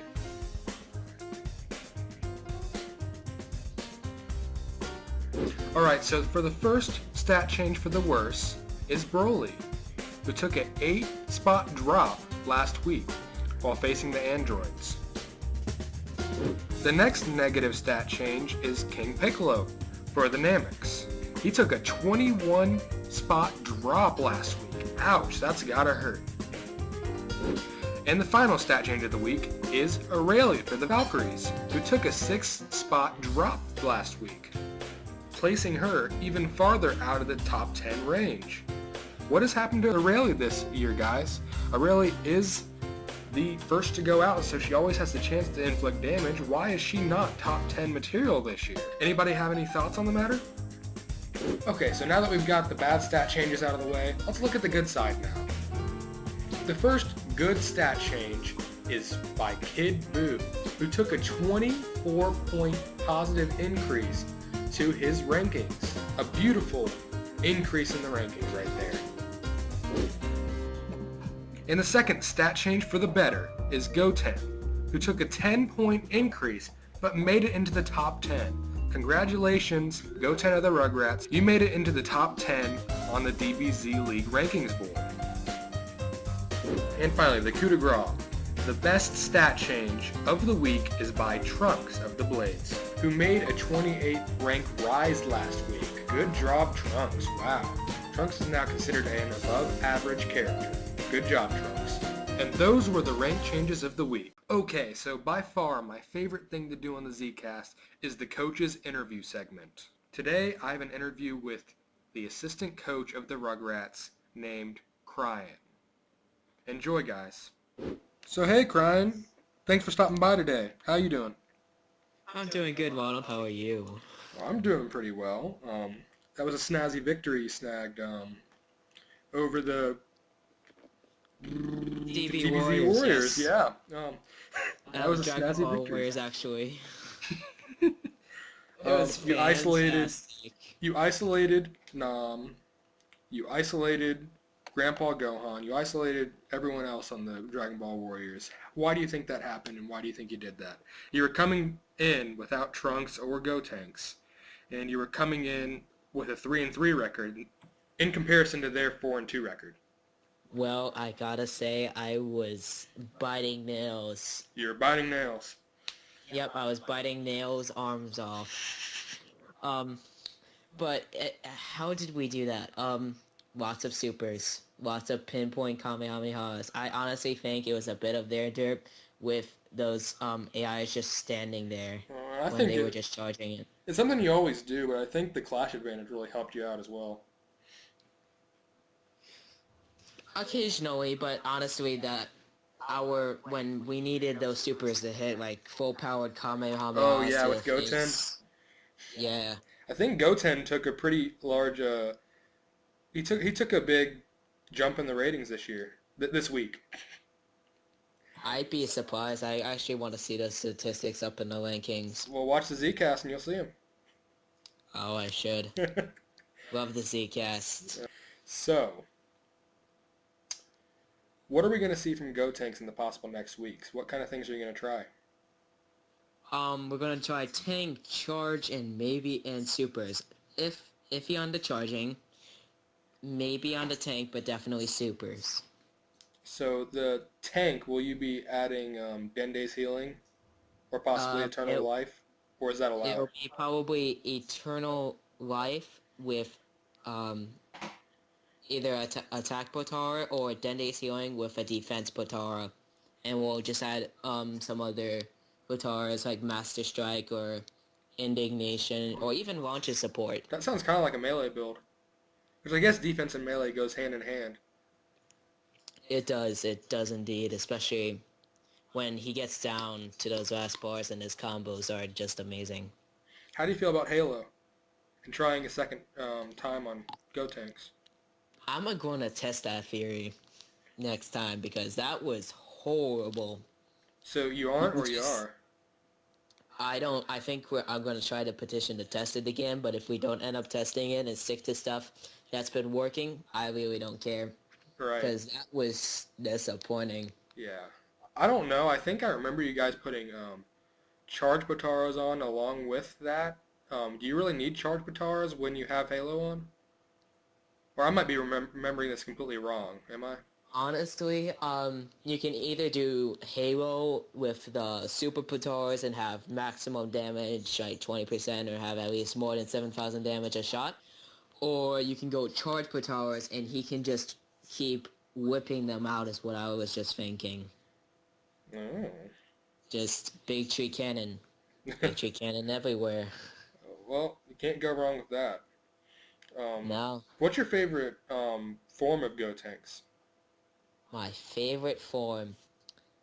Super Saiyan 3. Come on, Mr. Piccolo. Let's do some more. Yeah, boot charge volleyball attack, that works. Works well. It's absolutely hilarious to watch, and I actually didn't know that Squee either. He did see it when he used to play it, or this was his first time. Gotta love those first reactions to Piccolo just coming up and being like, "Sup?" So, can you tell us a little bit about how AI works when you fuse? It's magical. It's magical. It chooses one, or if you have the same AI, it just chooses that one. It's really just a gamble.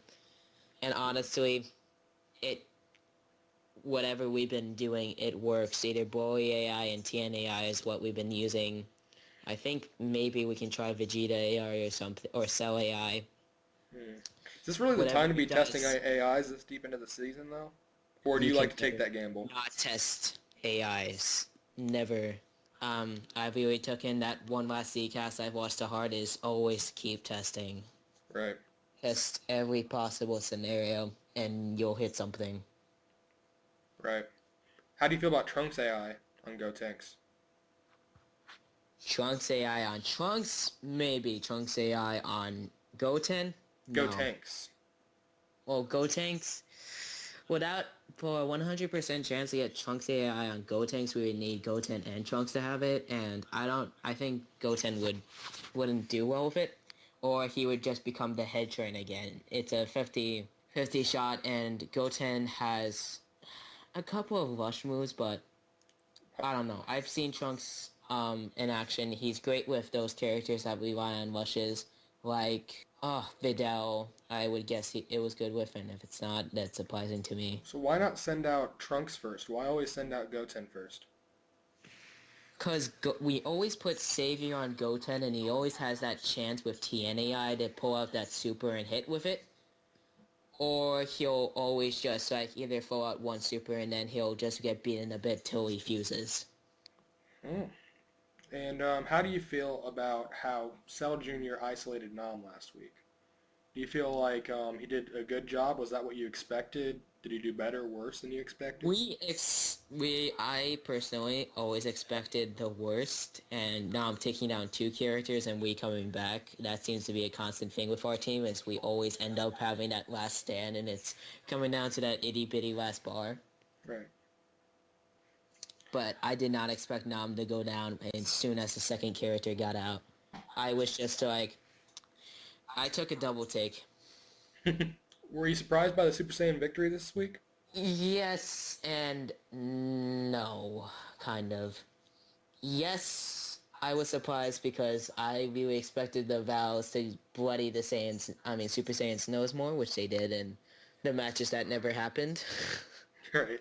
And I wasn't surprised since the Super Saiyans have been, like I said, as much as I like to rag on the Aryans themselves. That's a fancy word for Germans. Himmel and HJK know their team well, and they build it very well. I'm surprised how well they adapted to adult Gohan, and just... I'm always scared with him because the explosive Madan is so good. Oh, yeah, that's for sure. That's what kind of makes Dodoria's ultimate kind of scary. It does. But he doesn't really throw it out so much, so people aren't generally that scared of it. Yeah, but you see adult Gohan, and it's like, oh, he's gonna do something. He's gonna throw one of his hands up high, and crap's gonna go down. I kind of expected the Super Saiyans to win this round, solely for the idea that I thought that N Vegeta would be able to stand up to Aurelie well enough that the Vals wouldn't have enough depth. Because the Super Saiyans are full of depth. That's what makes their team so good, is they've got high-tier players all across the board. You've got Videl, and you've got, I'd say Foch is a top-tier player too, but you've got Videl, and you've got, you've got Saiyan Woman, not Videl now. You got Saiyan Woman. And the dodgy build. yeah, the dodgy build. But Yeah, you've got some holes in the Vals where you don't have any holes in the Super Saiyans, and I really think it just depends on how Aurelie does that week. Well, there's always holes in Goku. Oh, that's true, but he's been doing a little bit better lately. Yeah, Goku's just like every single one of the Gokus has been good. Even GT Goku has been a bit better than mediocre. Yeah, I think Honestly, they're I think starting to he'd be meld that close. little chink in the Super Saiyan armor. Yeah. I actually think that your team would be a pretty good match for the Vals because of the clash bonuses, and I generally think that Gotenks could take out Aurelie well enough, assuming Goten survives Aurelie. Actually, if we were going against the Vals, I would actually have Trunks go out first, or at least I would try to have Trunks go out first with a defensive build, Really? just so we have that extra chance. Really? That's an interesting idea. Cell Jr.'s been the starter for a while now. Well, actually, well, when I mean starter, I mean the second man. First of Gotenks to Oh, go okay. out. All right. So, because I really don't think that Cell Jr. would be able to stand up to Aurelie all that well. Cell Jr. went toe-to-toe with Fasha last time I remember, and I was amazed by that since we're talking about the hysteric Saiyan lady. Right. But, I don't know. I feel like Aurelie has a little bit more pop to her punch. So, I don't know. I don't think that Cell Jr. would get off as many of his little punches as... Probably not Yeah. as much as with Nam, but I think he'd do some decent damage Yeah. before. Set up the stage for maybe Goten or Trunks to come in, and you're saying Trunks? Yep. Yeah. Because it's really a gamble if you're facing Aurelie and you've got a super character out. Yes, it is, because she'll either rush you or she will use rocks, which go through everything. Oh, that's true. God damn you, General Mountain. Oh. Okay, so 13 versus Ader last week. What happened? Can you explain this to me? Or can anyone Well, explain here we this in go. general? Viper expected Giro or whoever can suck life to go out first, and he's like, I got the smarty idea. And Squee's like, oh, I should plan for this. I feel so bad for Viper. Planning makes things so much better, doesn't it? It does. I mean, because A is not as much damaging, but he can go toe-to-toe with anyone. Just through how, like, stubborn and, like, brick wally he is. Yeah, it was a hell of a match. Oh, that's for sure. That is for sure. There were a lot of hell of matches this week. There were. And, yeah. It was good having you in, Cryan. Thanks, Ronald. If there's a next time, then I will surely see you then. I have a feeling that if it's not this season, surely next season, sometime, the Rugrats will be top something. We'll be top Interview winners, or we'll slot be or top something. tryhards. Top tryhards. I'll get you guys in there. I'm sure that the audience always We'll likes make talking a about good things. statistic just for us. You kind of did in a way. You made the fusion statistic with individual stats. True. All right. How Well, it was much good people having you get here, this? Cryan. It was nice being here, Ronald. Always a pleasure. See you. Take care, man. Good night and good luck. I hope you guys enjoyed the interview. Back to you guys. Anyway, I guess we should move on to the questions. Sure. Yay, questions! We've got quite a few because we didn't do last week's questions, so... Yeah. The first one is by Scotty B on February the 2nd, 2014 at 3:28 a.m.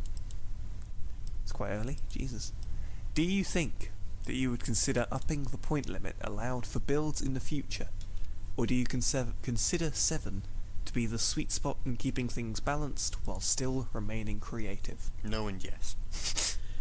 Yeah, first of all, probably not, because in order to do that, we would have to make everyone's builds with that sparkling whatever thing. And that program, while it is wonderful in letting us do what we do, I would not want to use it for every build. It has a little button that's very easy to hit that says clear all builds, which I have hit before and Durangel has hit before, and then after we have put a hole in the wall with our foreheads, we have sat back down and redone every build. I've never actually hit that button with it, but Jesus, I imagine that's really frustrating. One thing I would also say for it is that if we put that in, if we upped the limit, right now, I'm trying to think. Right now, the reason 7-point builds work is because there are 7 Potara slots. So you can have 7 1-point Potaras. If we up that to 8, you can still only use 7 Potaras, Right. but with an 8-point limit. Now, that would be an okay rule, but one, as Squee said, that kind of thing, but then you still have a 7 Potara limit. It's expanding it in terms of how expensive you can use, so you could have Eternal Life and Halo, but you couldn't actually have any 8 more 1 than point. 7. Yeah. Yeah, 8 1-pointers. So, yeah. And then you change, like, we're getting into a position where there's a lot of strategy going on. There's a lot, people are really considering their builds, and some teams are starting to consider their opponents' builds, their opponents' rotations, their opponents' lineups, this, that, and the other. And we're getting into a nice position where there's a good amount of strategy involved there. And to be honest with you, complicating things for the people making builds and adding potentially even more error into what is already difficult enough, and then also confusing teams. We say this is a cool 7-point build. Well, shit, now we've got 8. It makes things a lot more difficult. I think 7 just in general. is a great number. No, it's I a mean, good obviously place. the makers of the game thought 7 was a good number too. So, because I like 7, it allows for a lot of strategy, a lot of different types of builds, but it also is a nice limit. You can't, like you said, you can't put Halo and Eternal Life on together, which I think once you start being able to do that, I think 7's good. No, 7 is good. It limits a lot of the more powerful combinations that I think would certainly dominate the beginning if we ever had 8-pointers.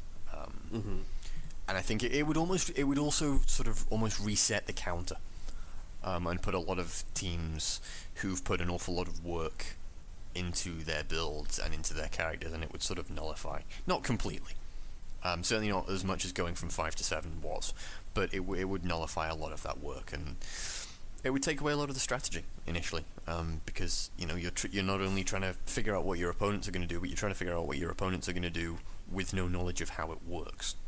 Right. Because 8 points would change things completely. As would, like, changing things down to 6 points, for example. Oh God. Yeah. Yes, that's it. Yes, you heard me. Changing things to 6. No, say it's not so. But yeah, I wouldn't expect that point system to change anytime soon. No. To follow up on what Scotty asked, Vindicated 57 asks, will red Potaras ever be allowed? No. Oh, okay. So that's the rest of the question.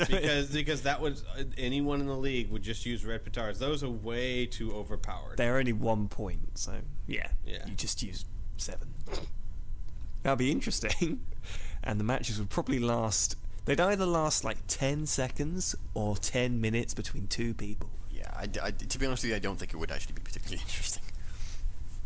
I think it would for the first few matches. Yeah, like for a couple of matches, for like a few show matches, yeah, but not for a It's the season. same reason we don't allow Power Body and Ultimate Body. That's all anyone would ever use. Yeah. Yes. Those Potaras are so good. The next question by GamerJunkie27 on February 3rd, 2014, 9:37 p.m. Number 1. Are there any teams that you think rely too heavily on 1 or 2 people to win? I think there are teams that rely too heavily on 1 or 2 people to win. I think Team Cold, probably one of those teams. Boost to an extent.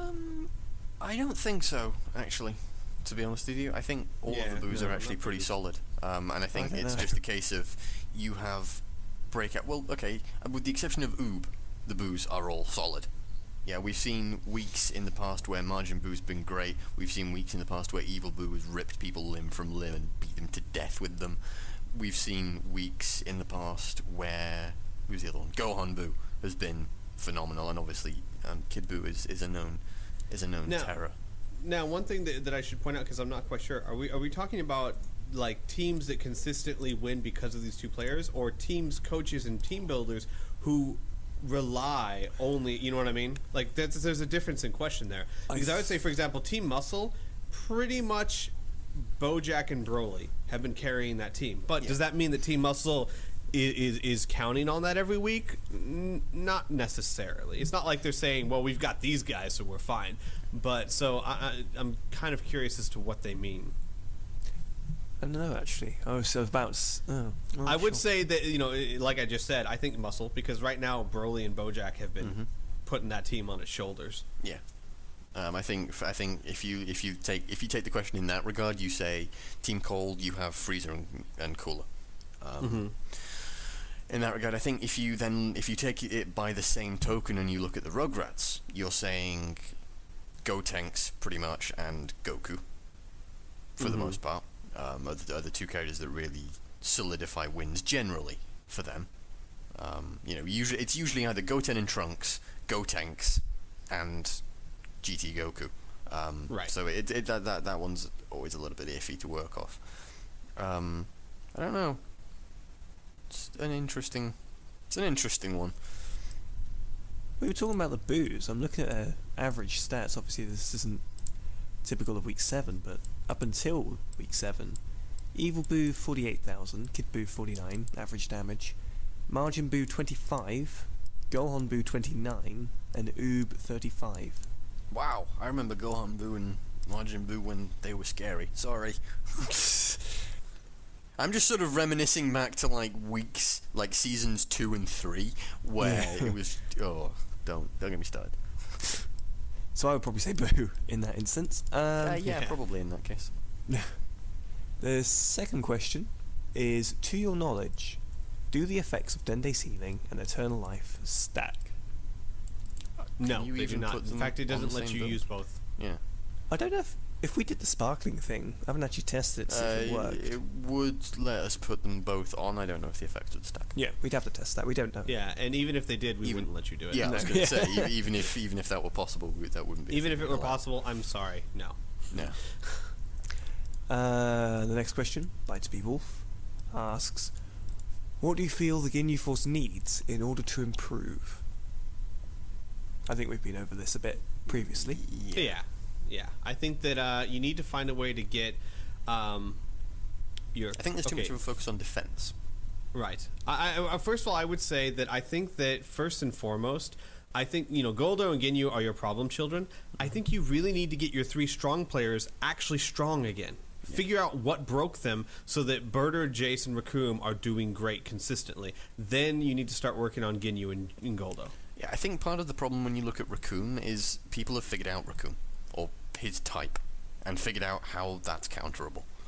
And I think Raccoon's probably going to be a really difficult one for you to make improve in a big direction. Because sure, he sinks a lot of damage, but a lot of players now have a lot of damage to give. And I think that's a really big problem for Raccoon, because that, as I said, that aggression just isn't there. That ability a lot of the time to get this time and space to pump out damage himself, because he's so slow, is really difficult for him. Mm-hmm. And I think he's one of those people that I know his defense is good and he's known for being a tank, but it might be worthwhile actually looking at B2s for him, because his B2s are actually pretty good, as is his ultimate. So Right. I agree. I think the historical focus on Raccoon's defense is cute, but probably a bit outdated. That is true. I mean, there's nothing in his character that benefits to a defensive build. It's just happened to be there. Yeah, it's just yeah. Yeah, fair enough. The next question by GamerJunkie27. This is coming into the questions asked for Week 7's matches. It's why he's asked another question. Is, do you think Nuffle, the emulator god, was taunting the Dragon Ball Warriors? Well, first off, Nuffle isn't the emulator god. He is He's the god of dice. Oh. He's the great god of dice. Heathen. And as was he taunting the Dragon Ball Warriors, he taunts everyone. All the time. He loves chaos. Yes. Yeah, he's Private not case. biased. No, he hates everyone. In fact, He's the most going to unbiased ruin your person. day. Yeah. The next question by Huzzah for Timelines. The first one is: do you guys have any theories regarding how every match seems to start the same way when it's loaded from the same save state? Yes, I do have a theory. Same I think seeds that used. yeah. Basically, it in an essence, much like mini games, like XCOM's a perfect example. Before the match starts, certain things are already rolled or decided, or how to put it this way. So in a lot of games, if you look at games, actually games like XCOM are a perfect one, certainly now. Games like XCOM, Civilization games a lot of the time. I'm trying to think off the top of my head. XCOM and Civilization. Civilization 4, I think 5 has it as well, have options where it will regenerate the seed on a new load. So if you quit out and load back in, it will change the seed. So maybe the chances of something happening are different, things work in a different way. And that is what the emulator does. So when you load, a specific save state will have a specific seed in inverted commas. So, and that seed will determine certain things that happen. You know, it will determine more closely what the odds of something happening are for the RNG. And basically, when you load a different save state, you have if you load the same save state, it will have that same seed. If you save over and load from that, it will then be different. Right. Or if you just go like fight again, Yeah. then it will roll up a different seed. If you think about it, games are just numbers. Yes. Technically, they're 0, 1, 1, 1, 0, 1. Yeah, I was going to say they are just binaries. What happens is that not for the whole match, but what'll happen is, especially at the beginning of the match, certain things will play out the same because these things are kind of decided. And then what you'll see is small things will be different. A B2 missed when it was supposed to connect. A computer decided to dodge when it didn't before, and those will eventually add up to a completely different ending. But the first 30 seconds to a minute will look remarkably similar. Which is why, when we do playoffs, we make sure not to use same save states, but actually go to fight again. Mm. Yeah, it's all too technical for me. I have no idea why it does it. So, the next question 2.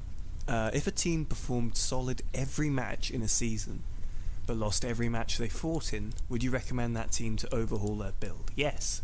You lost every match in the season. Yeah, like we said this to the Gohans before. You know, they're doing well. They're performing solidly every game. They're taking, or not every game, but most games, and they're taking most games down to the wire. That's fine. That's brilliant. You've got a good baseline, but something needs to change. You need to make it better. Make it work. So yeah, definitely you lost. Therefore, it was technically bad. Even if your performance was good, if that is happening every single match, you need to change something. Yeah. Right. Not necessarily a complete overhaul, but certainly an in-depth look as to what the fuck is going on. And figure out, yeah. Yeah. Yeah, so reckon yes. overhaul the damn build. Yeah, get on with it. What team's Fuck's doing sake, this? What are you doing? Cold. The number of times I've said that already is ridiculous. The third question: what has been your most frustrating moment / time period as a customizer in DBZ League so far?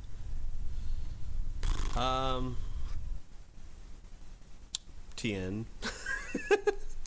Is that what we're talking about? Like the most, I just sat down and said, I don't know what to do. Yeah, I guess, yeah. Yeah, TN. Just all of that time. All of TN. Yeah. Relating to a specific character, Goku, because that's still going. Yeah. Yeah. A time period, probably season 2. Rebel. I don't know, to be honest with you. Well, that's not. That's not a really helpful answer, I know. I'm actually trying to think of a time that I was most frustrated as a customizer. I'd say the end of season 1, but I'm not quite sure that counts.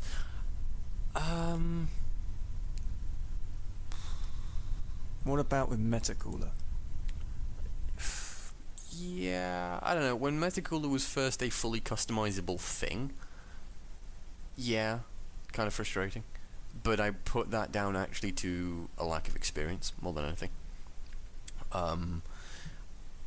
Afterwards, I had a general idea of what I wanted him to do, and it worked for the most part. It wasn't good, but it generally did what I wanted it to do, and I think if I had more time, it would have worked properly. I just didn't have the patience or the inclination to spend that kind of time on it. I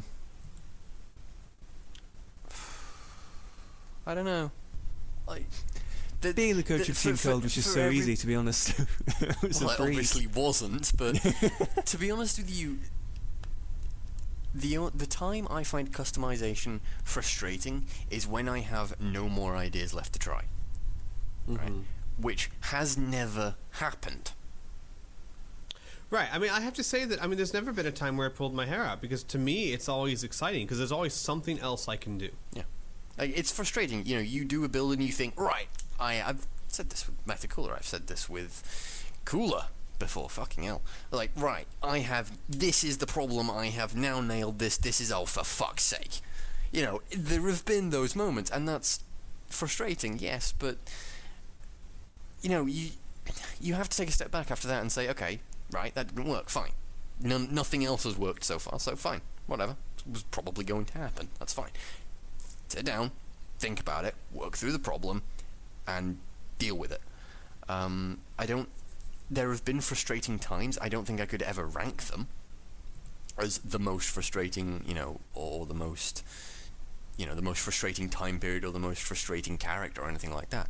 Because it's just a case of there's always something different you can try. If it had come to, like, Season 10, and I'm pretty sure that's the only point where you can actually try everything.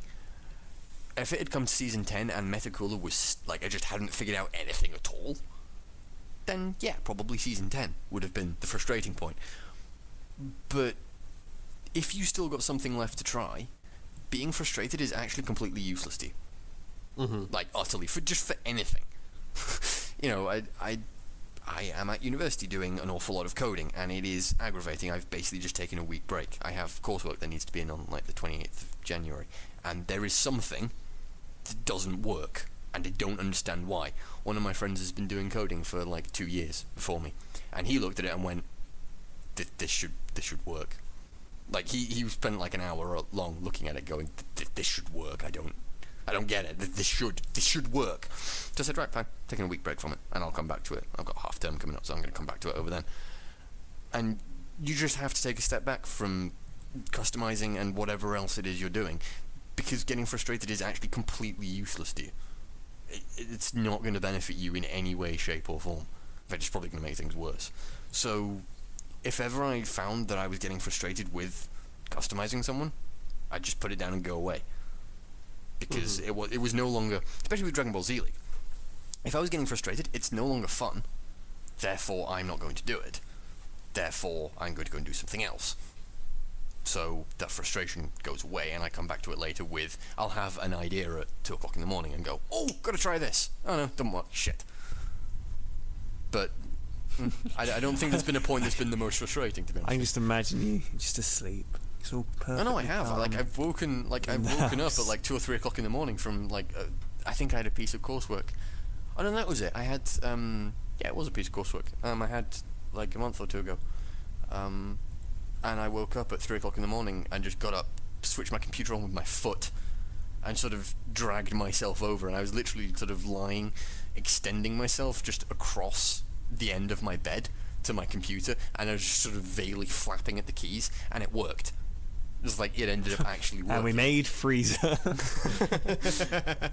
No, I wouldn't do that easy. But no, I mean, yeah. So, yeah. I don't think there's ever been a point where I've been huge, like, to the point, not to the point where I can, like, rank them. Fair enough. And final question, Biosoft Timelines. Would it be possible, with the right skill sets, to alter the appearance of characters, or even adding in new characters via emulator coding? Yes. No, not as far as I know. Yeah, you could do. Could mod it. Yes, you can. Someone has done it. Really? Yeah. I'm pretty sure. I'd be gobsmacked if they hadn't, but yeah. There was someone who had added it. I know they changed the appearance because I had a look actually. I saw this question. I thought, could you do that? And so I looked on YouTube, and there was one guy edited the appearance. He's made like Super Saiyan God people, which kind of spoilt it because I hadn't seen the film. So I was like, oh, thanks. Nice. But and he also added in a couple of new characters. One of the best one, the one that didn't look so weird, like all glitchy and stuff, was Yamu, Spopovich's brother. He added in, Oh, cool. and he had his own moves, own P1s and everything. So Yeah, I mean, you can do it. It would be pretty tricky. Don't get me wrong, it wouldn't be the easiest thing ever, and it would probably be quite buggy and quite glitchy. But yeah, it's definitely possible. Because all the game in the emulator is code. Because basically all you're doing with a PC game is you are emulating the situation. You're emulating the conditions that it was designed in, and it was designed to run it. It's literally all you're doing, and so. Yeah, it's perfectly possible. It's just some things are more difficult to code for than others. I mean, don't take this as we're gonna add Yamu to Dragon Ball Z. No. No. Because or try and add other characters because we have enough. No, I mean we've pretty much got what we need, to be honest with you. Yes, Like this we whole do. thing We with don't new need characters and new teams is cute in and of itself, but it's probably not going to happen. Yeah. But yeah, definitely with the right skill sets you could do it. Yes. My skill sets. I have a certain set of skills. Google. That's my skill. Burnerator asks, what are your thoughts on how close West Kai and South Kai are becoming? Did you expect this result coming into week 8? Honestly, when it comes to divisions as a whole, I stopped expecting anything. Yeah. I honestly, North Kai. if you ask me week 1 how I think the divisions will look, I'll be like, I don't know. Uh-oh. I can go for individual teams, but I in no way in shape or form am I going to try and guess what a division will be looking like at the end of the season. No. I wouldn't have been surprised, but then again, I wouldn't have been. I don't think we did predict that. I think we made our predictions a lot of the time right at the beginning. So yeah, and Someone should check them for us. Because we can't be bothered to do it ourselves. yeah, pretty much. Someone with more time on their hands or more inclination, go do it. Yes. I'm pretty much the same. The final question by Vindicated57 is... What, already? Oh, I know, yeah. Went through these a bit quicker than I thought. At this time of the season, with the tight competition in certain divisions, what do you think about teams using the same build from week to week? Or is this the time to play safe? Or is it time to get radical? I would say first it depends on how your team's doing. I mean, if your team's doing good, play it safe. If your team's in the lead, play it safe. Do not let them get up to you. Now, I'm not saying that you never should change anything. Always look at who you're fighting against. And I would say that most of the teams that are in the lead are there because of that.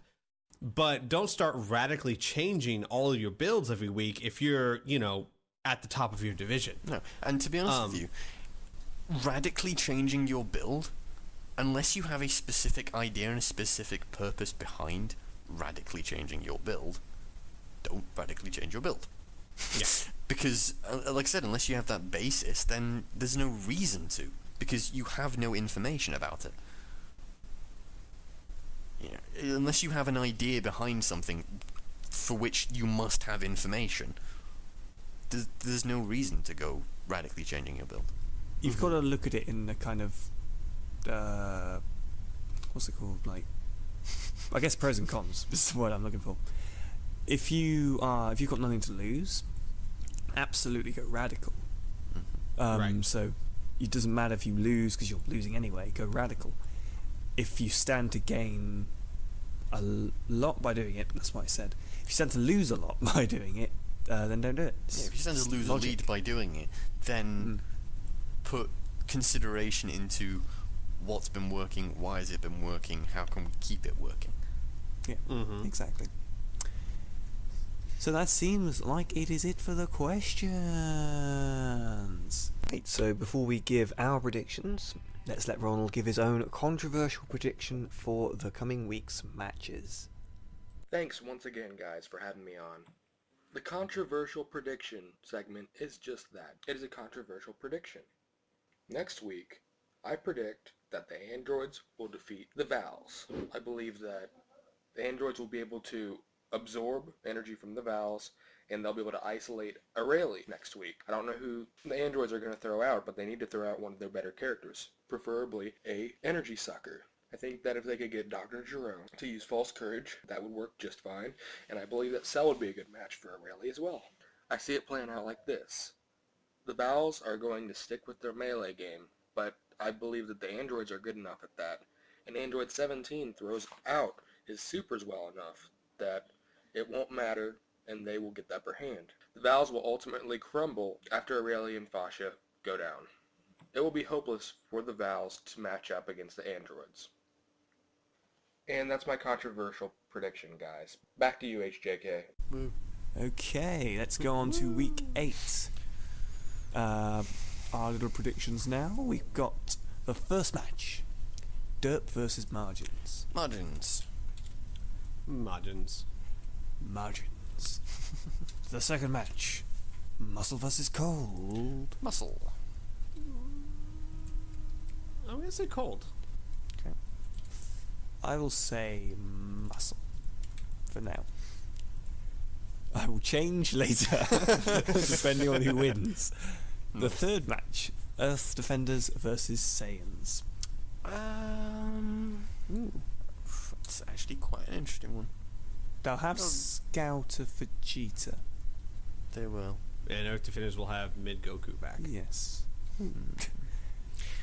I think Earth Defenders. I'm going to say Saiyans. I'm going to say Earth Defenders. I think that that team is really starting to pick up pace. Yeah, it's still Fair enough. Next match, Namek versus Super Saiyans. Super I forgot about that. Saiyans. Ooh, I'm going to say Namek.